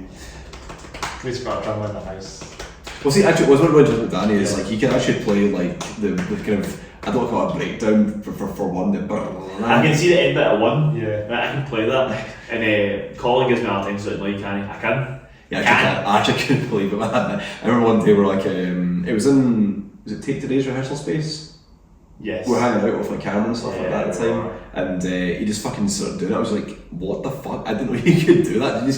They just shuffled it. It was amazing. He just drumming. He just thought generally. No, I started actually playing. He actually got behind the kit. I was just like, holy fucking shit! I couldn't believe it, man. And just like, you know, then Colin, you know, he did it on Colin's kit. He was like, who does a drum set? The only reason I can't do it on Colin's is because it's the kicks triggered, so it shows all my mistakes. But yeah, I just like at the train stations, I can't sit still. I don't know what the issue is. To be honest, I just can't sit still. Yeah, we're just sitting here basically trying to get some movement on the podcast. You know what I mean? Get a bit of blood flow going, that's it. And drumming as well. I'm trying to think of other questions that you could like ask for like the band. Yeah, like we saw. I've still give a wee plug in from Angus again from We Mamas. Yeah. I saw him again during last probably a few weeks ago. This is recorded. They were playing with, who were they playing with again? We Make Mamas, Orpheum, shout to Orpheum, and the band, sort of black metal, 2-piece band. Oh wow, okay. So yeah, they were very good. There was some proper stuff we've got to go on. Okay. I think We Make Mamas, like, I've just got some like solid riffs. Like, is it Tom the guitar player? Tom Allen, yeah, he's like, the riffs are fucking silly, man. He's a band man as well. Is he? I can see it, to be honest. He's got the big sort of long hair and stuff like that. But like, I remember, I think it was one of the first songs that they released with Angus in the band. I'm gonna fucking. The name of the song escapes me. Charlie's Mansion. Charlie's Mansion, yeah. The fucking riffs in that are so good. It's just like proper like fast kind of Slipknotty stuff, and like even like in terms of like Angus's like vocals, like really he became like really like kind of ferocious sounding actually. He's got some like good vocals. Yeah, he's really good, because I remember he did a bit of like Queens and from Tyranny. He must have sounded a bit like, you remember when he was in the band, he must have had some like Wee McMahon's influence maybe. Because I think it was such a mishmash, wasn't it? Because like Andrew was like very much a kind of old school death metal guy, man, and like. But it was also weird because he was like a technical death metal guy as well, like so. Yeah. Because it's interesting how like the different influences have come in. So because definitely me and Danny reside more in like the kind of metalcore stuff. So like I feel like when you listen to like the new stuff these days, and then like the EP. Yeah, it definitely is. Like, whereas Andrew like.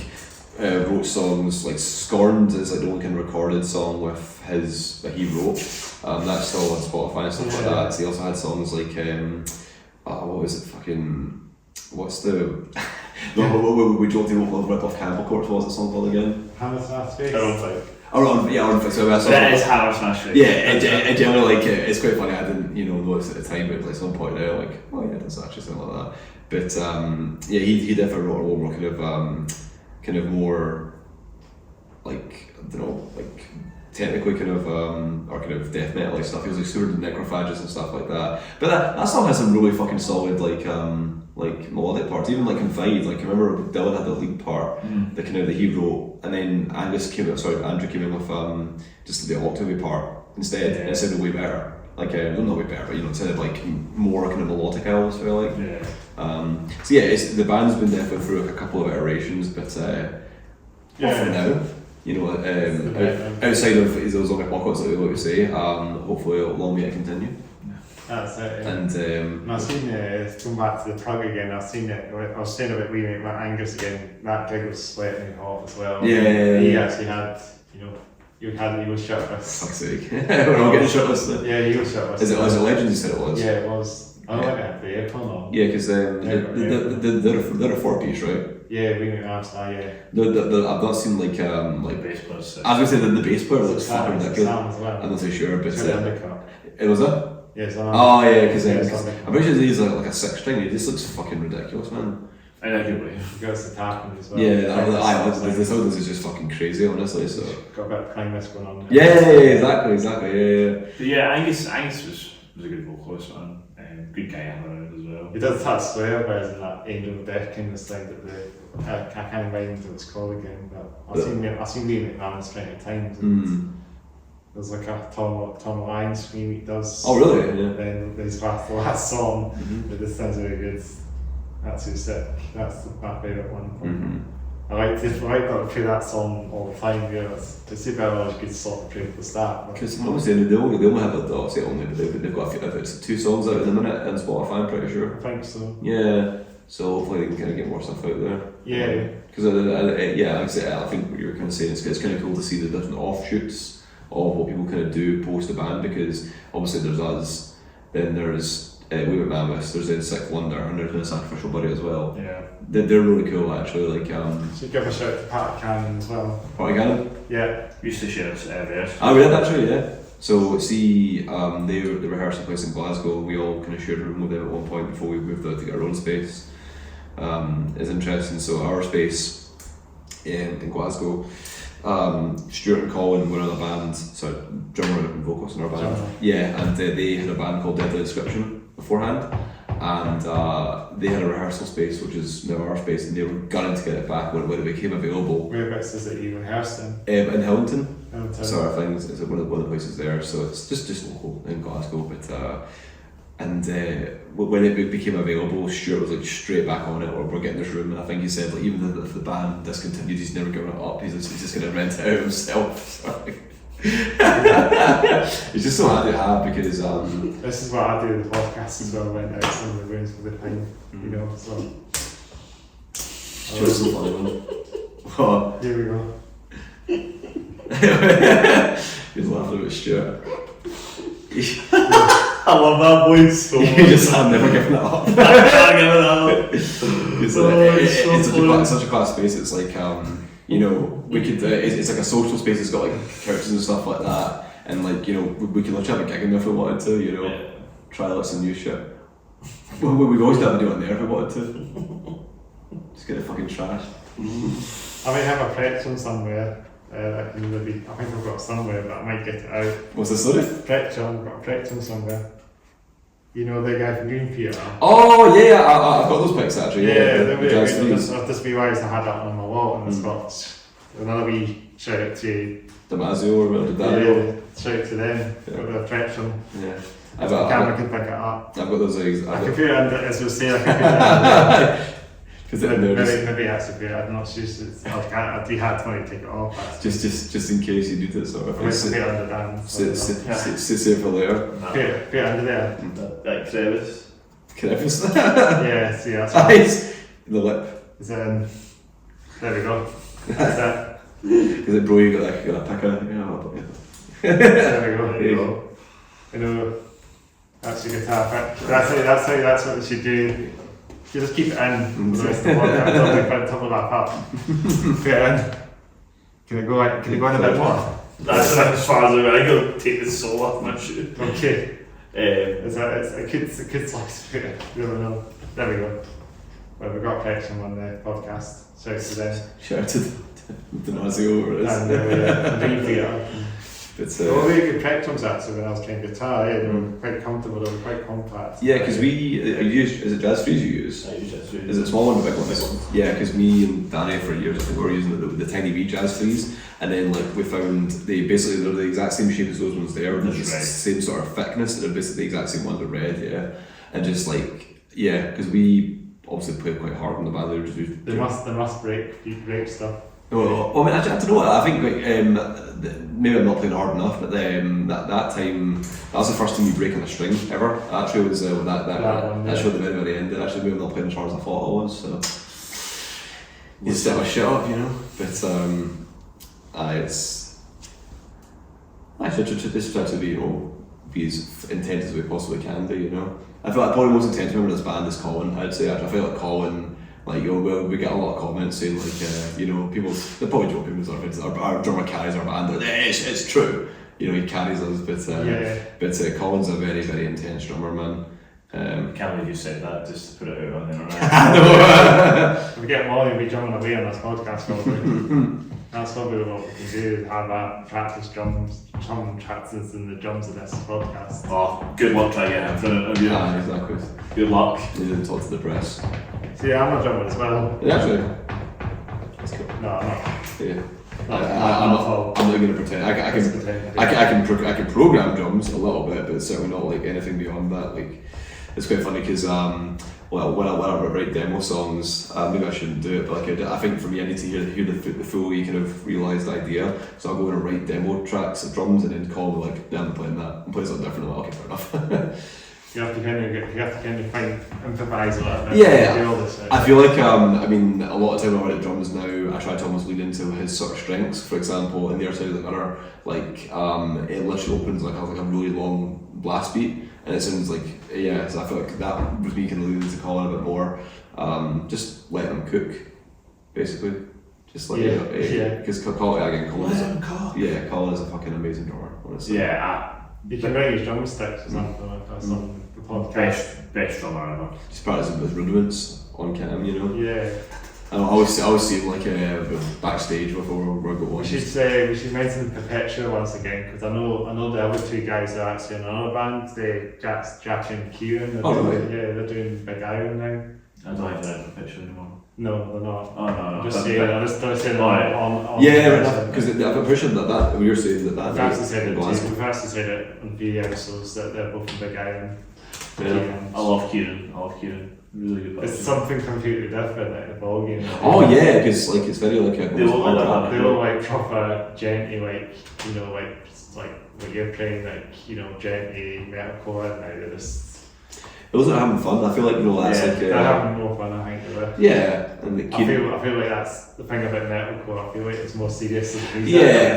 It's not fun and. Yeah, I feel like it obviously like you know it certainly has its kind of place to be serious, but like you kind of fish to times like it'll be kind of cool to do something fun. You know, I think every podcast that we could just get some metalcore bands on and we'll just have a freaking great time on it. Yeah.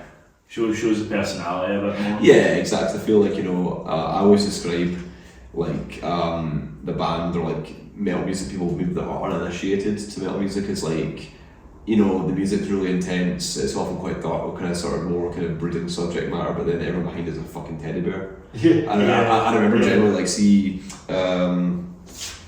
you know, I went to Tea in the Park when it was still a thing years and years ago, and like you know, not to be disparaging, but a lot of like the people that went were just, you know, on drugs and stuff like that, and just wrecking the place. I mean, it's just, you know, it's just, you know, fair enough, you're young guys and drunks are going to be a bit erratic sort of thing, but like the previous month, I went to Download in the same year, and like the atmosphere couldn't be any different. Honestly, like everyone's got the battle jackets on, they got the spiky haircuts and the fucking, you know, yeah, exactly, and they also look a bit more intimidating, but like everyone is just fucking lovely. And honestly, and I think maybe there's a weird kind of camaraderie, or kind of understanding that like maybe you like more, you know, obscure music, so when you find people that kind of get you, you're kind of almost going down. It's kind of like when you're a Scottish person on holiday and you find another Scottish person, you know, just get on with that. So it's but yeah, there was one time I was in Italy and I showed this metalhead in Italy, Italian metalhead that he mentioned the shop, and then I showed him like Catalysis or something. Italian metalhead. So like something like that. It's just, you know, it sort of transcends borders in that sense. But no, it's nice to see like you know, people will say that they get it, but the people that don't, you know, like I say, I used to, in my work, I used to work in retail, and you know, maybe people would ask you what you kind of do, whatever, and I say, I'll put a metal band, and it's like really obscure, angry, heavy music, and try to explain it to someone and just say like, but like everyone behind it is like the loveliest person you've ever met in your life. Well, I said there was a girl in my work yesterday, and we were a family, and she was like, "Oh, do you do anything else?" So I started playing a metal band. She's like, "Really?" And I was like, "Is that a surprise?" I just touched her. And I was like, "Is that a surprise?" And she went, "Well, you don't look like." I said, "See, like modern metalcore bands, it's all about having emo friends anymore. Yeah, it's all about having fades." That's like, yeah, you know, that's just like. Then the Perpetual guys, like Stu Keen and Jack, did have emo friends back in the day, and it's just so much hair in that. Nick was a proper Nick. Maybe it'll come back again, so to say that. Bring back emo friends. Yeah, it's interesting how like kind of trend is almost going to go away and come back again. It's something like about nostalgia. Probably like nostalgia for like the music right now in like 20 years time. Do you remember like whammy pedals and pitch shift breakdowns? Yeah, exactly. Back in my day. Yeah. I think it'd be like a almost like a revolt against like, you know, really down-tuned music. Cause I feel like we're just kind of in a perpetual race. We're going to get to a point that we'll have actual like probably electronic down-tuned drums. Well, it's like you know, we're in a perpetual race to the brown note at this point, man. I feel like kind of Bleed's one of those bands that are like almost championing more like 6-string music. Yeah. I feel like, you know, in an age where like bands that are really, you know, just trying to use like, obviously you want to be heavy sort of thing, you know, they're proving you can still be heavy in a really effective band by, you know, just writing some really fucking solid riffs sort of thing. So I feel like that's something we focus on in the band, is try to be, it's quite, you know, be versatile with the instrument, because like the way we think about it is like the guitar, the 7-string guitar, it's more about like a grand piano guitar, almost as exactly. You know, it's obviously you're a heavy band, you want to use the low strings. Basses as well. Yeah, but you want to kind of utilise the instrument, you know, just because I feel like we do that quite well actually. Like in a lot of the songs, it's like there's a lot of texture. So I think also there are like kind of chuggy open note stuff, but there's a lot of like leads and stuff, and just a lot of melodicism. I feel like Stuart brings a lot to that as well. Stuart is like probably one of the best like front men for one thing, also like vocalists I've ever heard. Yeah. I feel like for people who talk about that, it's like, you know, I feel like how he come to the band was like a real injection. Because I remember like seeing the first show, the 30th note with him, and just like it was, he basically rewrote vocal parts for like Confide and stuff like that. I couldn't imagine the band without him, if I'm being honest. Like, genuinely. Yeah, he's not only just one of my best pals, he's just, you know, no, in fact, no, he's not just the front man of the band, he's one of my best pals, so he's just nice to have around, you know. if he does waking up at 7 in the morning. Exactly. But, 7 a.m. No, generally, he's the sort of like Danny says, he's the band dad who will generally just fire a message into the group chat at like 7 a.m. Be like, what we do? Like, Stuart, I've not had a fucking coffee yet. Did he fire a message this morning about doing a podcast? He must have. Must have done sort of. Yeah, well, I've always muted it at this point, to be honest. He's a week captain. He's a week captain this weekend. So He's like, even in his holidays and stuff like that, he's still like, this is getting done. Like, Stuart, fuck off. He's actually getting some like camp. He's actually going to nature. Go and enjoy yourself. Exactly. Idiot. You know what I mean? But again, we probably wouldn't do anything if it weren't for him. Go figure. You know, so it's one of those things. Yeah. We should get a bit more of the outtakes again, maybe. Yeah. Ask questions. Maybe you can ask us some questions. So, when you go to McDonald's, what do you order?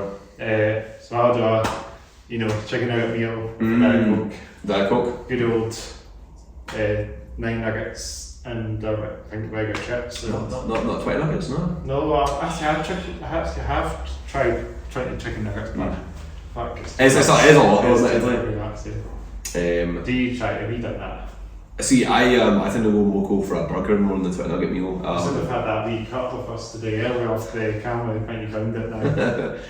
You were at McDonald's earlier today. Exactly. Shout out McDonald's. But I'm an absolute sucker for the breakfast they do, man. Like, we had one this morning. It's just like, it's like processed shite. But like, I love it. Honestly, it's just like even Burger King as well. Oh yeah, but Burger King is like so down. We have a Burger King down for our bit, like in the rehearsal space, and just it's down the road for the ass. It's a bit too easy, almost sort of thing. Just on the doorstep. Yeah. How about you, man? What about Mackey's order? Aye. Currently, I'm rocking the double Big Mac. Double Big Mac. Shout out double Big Mac. And I get 5 chicken slices on the run, but like. It's like a double Big Mac meal. What's so funny is that Danny doesn't have the McDonald's app on his phone, so I always snipe his points. You have to go to the pay machine or something. I always snipe his points. So the amount of fucking free coffees I get from this man is incredible. Can I tell you a funny story about Mackey's? Like McDonald's? Yeah. So 2022, right? I know Stuart's going to watch this, right? Yeah. I know he's going to watch this. Yeah, so he's going to laugh so hard. I know he is. Bloodstock was my first festival, right, ever, and I was super nervous about it, believe it or not. Like, I was actually like, like, people doing drugs, drinking and all that, like, but I was like, right, cool, we went to Mackey's before we set off, right, and I ate 4 sausage and egg McMuffins. Was they double sausage and egg McMuffins? Back to back. I ate 4 of them back to back. We had 2 hash browns and a Coke, right? And then proceeded to not shit for 4 days. Craig, it would be like cement when it did come out. But then, like, I was like, obviously eating all like the festival food and stuff, like burgers and noodles and all that. Like, and then Craig, who's like our kind of like tech guy, he was with us and he was actually so concerned about me. And then on the 4th day I shot. And let me tell you, it was the most horrific thing I've ever done. No joke. So that's fun. McDonald's then, what about hot chocolates? What about I should give an honourable shout out to a place called Knoops, which is in Edinburgh. Okay. Two of the best hot chocolate places. Oh shit, okay. In fact, there's 2 in Edinburgh, but one of the best hot chocolate places in the UK, I think, in my opinion. Oh wow, oh shit. Is it like a dedicated hot chocolate place? Yeah, like hot chocolates, milkshakes, ice cold drinks, ice cream. So they opened up a branch in Edinburgh earlier this year, and I've just been like going to them quite constantly. Not like all the time, but most of the week I've been going to a few of them. I've been trying out. They've got different kinds of hot chocolate. So if you go for like a sort of big, you've got percentages. So if you go with like a sort of low percentage, it's white chocolate. So like 28% is white chocolate, 35% is white chocolate, and then I think you get to like 44, it's milk chocolate. Yeah. 44, 50% onwards, and then maybe 54%, and then I think onwards from 54 it's dark chocolate. Yeah, exactly. I think it goes to it goes up to 100% maybe. Wow. Damn. I think that'd be that's really insane. You should definitely try that. I recommend it. Shout out to Knoops, and their milkshakes are brilliant as well. I've been trying them recently. Oh, fantastic. white chocolate milkshake. Oh yeah. It's fucking dope. Yeah. That's the nicest milkshake I've tried. See, because gives the cost of Starbucks a fucking exactly. Yeah. I know the guys in there. But shout out to the colleagues, the staff in there as well. I speak to some of the guys. Oh, that's nice. They even know me as well. So I'll give a big plug out today. The dudes and Knoops. They're like usual. They're like me. Yeah, they're like me. They know me. I guess a bit now. One of the guys seems to like a bit of metal. Oh, that's cool. The women in the I don't know the names, but just a wee shout to all the staff, you know. The woman in the subway next to my work, like I walk in, she doesn't even say anything, it just makes my time.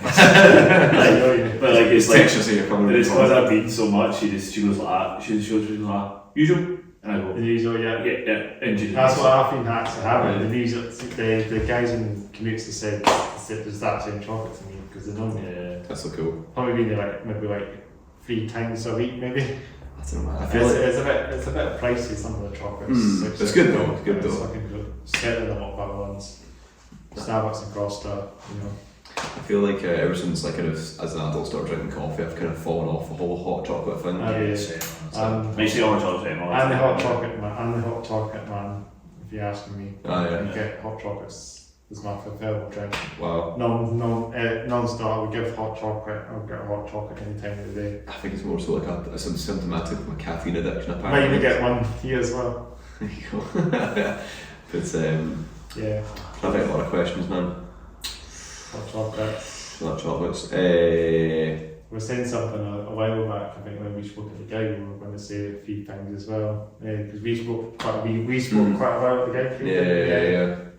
Is it you and we spoke about we're talking about these biscuits, weren't we? Oh yeah, what was that again? It was like favourite biscuits and stuff like that. So I think I said at the time it was like those fucking like Biscoff cream biscuits, man. They were fucking unbelievable. Caramel digestives. Oh yeah. Gold teeth, man. I feel like that hobnobs, man. Yeah. It's like chocolate hobnobs. Caramel digestives, light chocolate caramel digestives. Caramel digestives, like oh mate. What's Human efficiency, doesn't it? Can we go down? That's like you're a child. Cup of tea. Let's get digestives. Cup of tea and caramel digestives. I actually gel like go get some chocolate covered hobnobs, man. They're just like my granny used to fucking give me them actually. Like when I used to stay with her, and just like so I say dip it in the tea, man. Sort of about it. My gran is like she was my favourite person on earth. She's also not here anymore, unfortunately, but every morning, right? My gran's not lying down. Every morning she would like make me breakfast before school, and it was like I used to like not eat like actual food, so she'd make me like tea and biscuits, and that's what I would eat every morning before school. Basically, moral of the story is eat a balanced breakfast because I failed almost everything at school. Shout out to balanced breakfasts. Shout out to Margaret. Thanks for that. And then I started eating my own sausage every morning, so. We were millennium kids. Are we something millennium kids, as to say? No. Yeah, I'm a millennium kid as well. Yeah, born in 95. Oh yeah. 95. Yeah, we're all old as fuck, man. Yeah, I'm 30 now, like I say. So we're getting old. I'm born in 96, so smooth yourself. So, see, it's quite funny because one of my colleagues in work, my old work, I don't know if she's just being nice or not, she's like, I thought you were like 22. She's all saying that, I'm like, thank you, I guess, like, yeah, thank you so much. We sort of fit into this podcast right away. To be fair though, I get mistaken quite a lot for being like a man. Like, I got late 30s the other day. Late 30s? It's just, it's obviously just a beard and just your adult responsibilities. I'm going grey as well. Yeah, you're going grey, I'm going bald, forget up you. So I think fuck you, go fuck yourself. I don't know. Nah, so I realised as time goes on, my hair's thinning out. Aiden's the first in the band to my hair's long. Oh yeah. Did you see Aiden? Aiden's like shaved his head. Shaved his head. He just did it, so I think next it might be me or Stuart. I mean, I'm not going to have emo friends as anyone. Nah. You don't? Was that? You think so? Nah, well, I mean, his eyes are all back, so I don't know how much is going on there, maybe, but like, definitely I'm finding it, man. See, like, I remember, like. I guess I'm going to be the. Like, have you seen the band Archspire before? Aspenspire. Archspire. No. From Canada. From Canada. That's exactly what we look like. At least 3 of them are. It's just Right like there in Townsend. yeah. I feel trapping on bad when actually have these fucking all those mad scientists. Yeah. all those guys are just adverts for fucking just Rogaine or whatever. Generally, Archspire is the advert for fucking Millpower and Borders drugs. Is that what that's for? Rogaine, I only heard that in like the I'm pretty sure that's Don't what forget your road. yeah. The doctor or some shit. Yeah, I'm pretty sure that's what it's for. But I remember when I used to like obsess over like going bald, and I was like really worried about it. And just one of these sort of days, you just kind of realise like. It's gonna happen with it. Exactly. You can do something about it, and like you can. Like I remember seeing a video on YouTube, right, and it was like all my fears melted away, right. It was a guy who was like New York taxi driver levels of bald, man. It's like the fucking like proper like fucking round the back of the head, bald there and that, and he got like a 10,000 graft hair transplant, full head of hair. They were pulling hairs from his fucking beard and stuff like that, man, and it probably cost him like. Probably thousands, but like it can be done. So at that point, it's like, alright, if I wanted to get a hair transplant or stop going bald, I just have to, make a lot of money. So you did that then? Well, not done it yet. We'll see what happens. But exactly. So, it's one of these sort of things. It's so superficial, man. Thankfully, I've got a girlfriend who says she'll be with me no matter what. Well, I think my family has still got hair, so I don't think I'm... you're going to be fine. Yeah. See, because I remember like Danny used to have really long hair when I first met him, so for context as well, so Danny and I go for context, me and Danny have been pals for, I'd probably say this month or next month, about 10 years. Yeah, it'll be this one. Because we were in Lansdowne College together, and when I first met Danny, that's what he looked like. That's the Danny I remember. Yeah, go for it. I don't know if I should put that on camera. Maybe that's a good point. Actually, all your driving details, look at that. Yeah. You show your license number, just get your identity stolen. Like a dick. Would be the first time. So we keep it in or? Yeah. I was like, of course. Yeah. It's as long as it's not unless somebody wants to book my theory test. So it's exactly. Pass your test for you. I don't drive. It's expensive now, honestly. Yeah. I used to have long hair, and we met 10 years ago. Unfortunately, Danny is my best friend. I'm sad to say he's my best friend. There's a couple of guys who back home that come before me, I think. But he's still up there anyway. Shout out to Eden. And Kai. Shout out to the whole band, the whole gang. Yeah, the whole gang. Shout out to my uncle Lance as well. Shout out to my 2 cats back home, Socks and Millie. Shout out to Alfie. Shout out to Alfie. Not that Scooby-Doo. Do you like dogs? I don't have any pets, no. No, do you like dogs though? I do. Show him. You got a dog. This is like casual this podcast is, isn't it? So casual. Yeah, quite right. Alfie's my actual son. We're going to talk about trains, I think, at some point. Okay. That's it. Look at me, he's a golden boy. It's a Labrador. Yeah. He's beautiful. He casts like fuck, man. Honestly, see, like, it's kind of, look at him. Yeah, so beautiful. The face of regret. The face of, where are my balls, mother? Where are they? Where are my balls? He hates it, man. See, he's finding more photos. I've actually got this funny photo to actually. That's his puppy photo. That's the puppy. Oh, that's so sweet. It's like the 10 dogs. Yeah, yeah, certainly. Remember that? Yeah. That. But what's funny about that is that when you go to Danny's house, like, he's the most excitable dog in the world, man. And like, you just all over your legs and just like your black skinny jeans come out. Like healthy and that. Yeah, look at that Stuart. Especially with mud and that. Oh my god, I don't know what for you. Yes. Shout out to the Colony as well. Yeah, shout out to the Colony. Yeah, those guys are great. We had them on podcast not too long ago. We had. We're playing with Machine Head as well. Oh yeah. So look at that. Fantastic. That's another way that we're playing a big supporting the big bands. I went to that show. Good day. It's great. What do you think? Yeah, I actually don't like Machine Head. Do you not? I actually think Machine Head are one of the worst bands ever. What? No. Blackening? What's that? Aye. And is it Locust? Is that what it's called? I think that's quite well. Halo man. I know, right? I don't know. I'm not a massive fan, but I am a massive fan of the Colony, and they were great. Colony though. Yeah, the Colony are really good. Played Edinburgh, I think, a few times in the past as well. Yeah, so Our next shows with them in Dunfermline. Yeah. Yeah, you played in the end of this year, November. We'll see a wee plug of that day, so we plug it. PJ Malloy's. Is there anyone else announced for that yet? What? Is there anyone else announced for that show at all? Just two. Alright. Just the two of them. Just the two. Hell yeah. We may actually have to be putting 45 minutes potentially. Maybe a band like Yashin could come back. Do you remember Yashin too? Yeah. They're from Claybank. No. They're from Claybank. Yeah, are they homies? No, we don't know them. They're from Claybank, dude. I'm pretty sure. Yeah, well, hit them up and they went well. You want to like a crying radio. They were fucking incredible. Look. They were playing at Studio 24. I remember seeing them. Yeah. They had a song called Dead. Also, it's obviously DED. I'm positive they're from Claybank. Green Neck, I think, or something. Or something like that. Yeah. Yeah. It's like they're from that sort of west. There's only one metal band from Clydebank that's from. No. The only band from Clydebank now. Clydebank. Oh well. Where from Clydebank, but they're also not a metal band. But Marty. Maybe bands that are not from like Central Belt of Glasgow, maybe from like Greater Glasgow, like Paisley or something. Maybe there's like bands. Well, technically from Tyranny is all from Paisley. Yeah. I'm the only person not from Paisley. Yeah, because the Deadly Inscription, Stuart and Colin's old band was from Paisley, so Paisley massive. Paisley massive.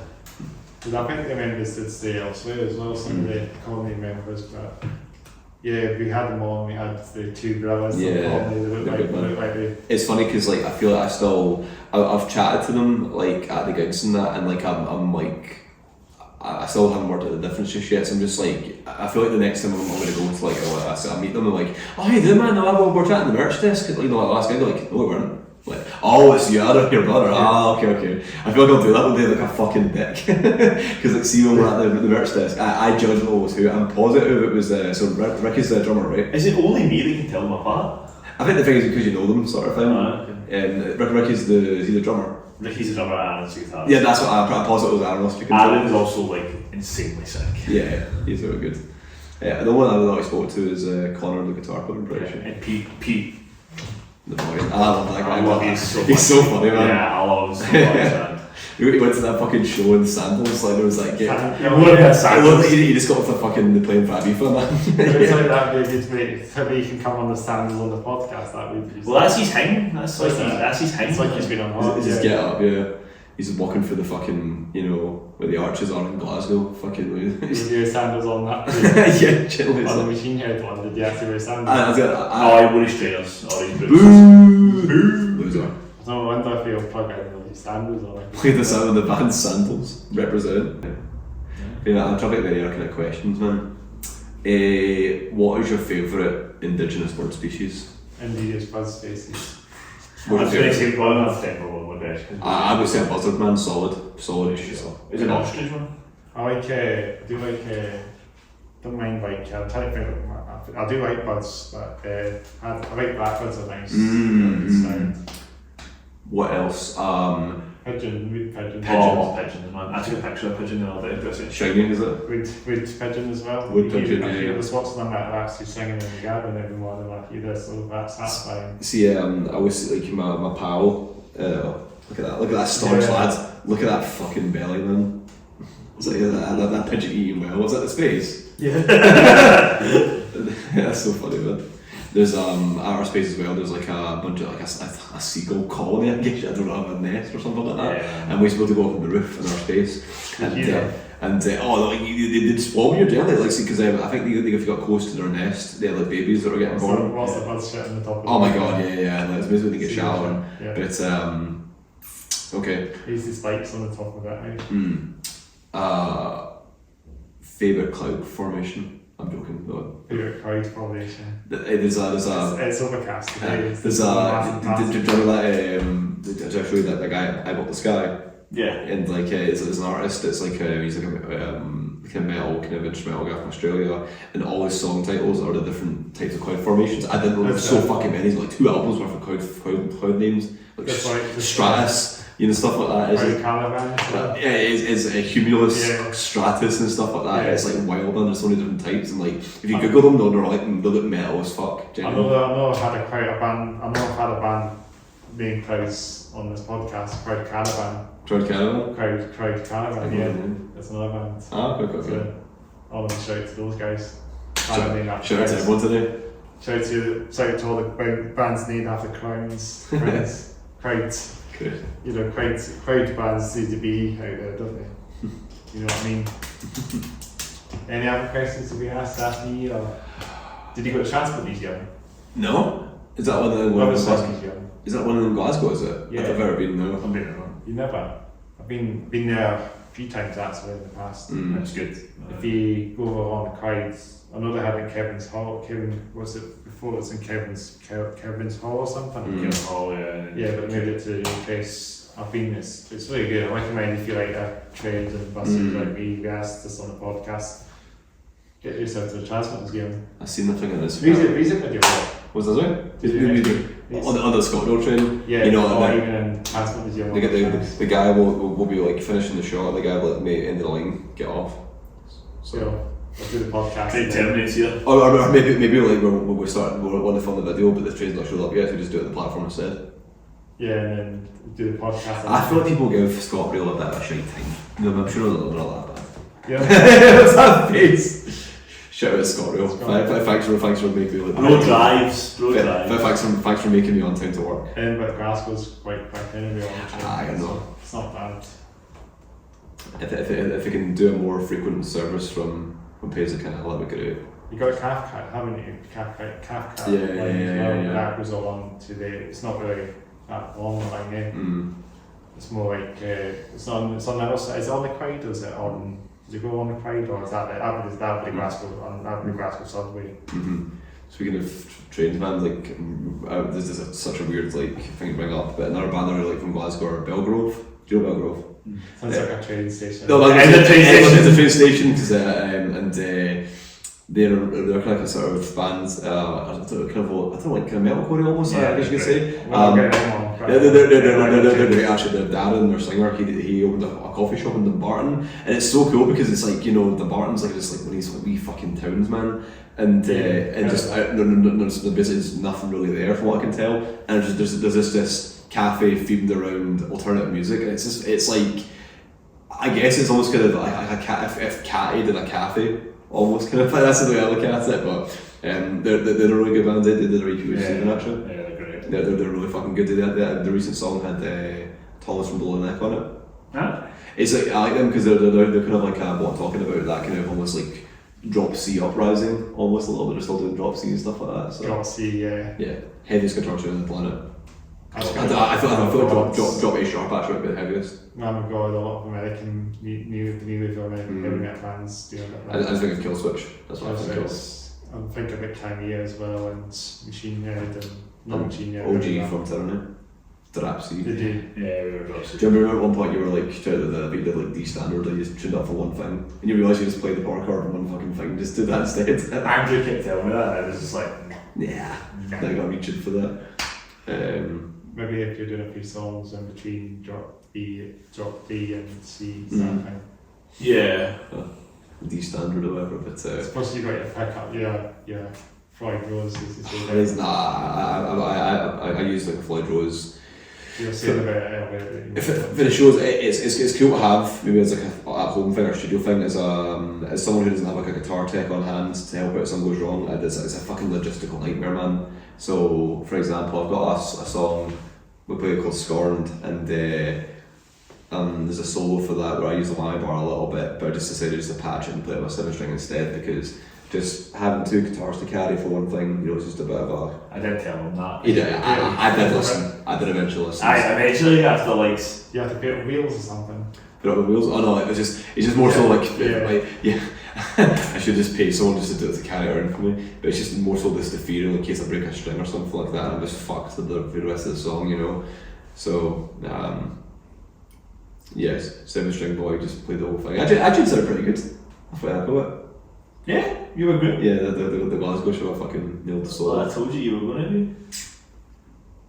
What can I say? Maybe come back to Edinburgh again then. I think we'll probably put the plan, so at some point, I think bring the sun sling. what we'll probably do next time, because we're kind of getting back in the studio to record, we'll probably do like a run to promote a new single or something like that. So we'll probably come back and do Edinburgh again. Plans for the next things to tunes. Yeah, very very much like new song. We have like 2 new songs. One basically done. I actually played a new song at the show just there.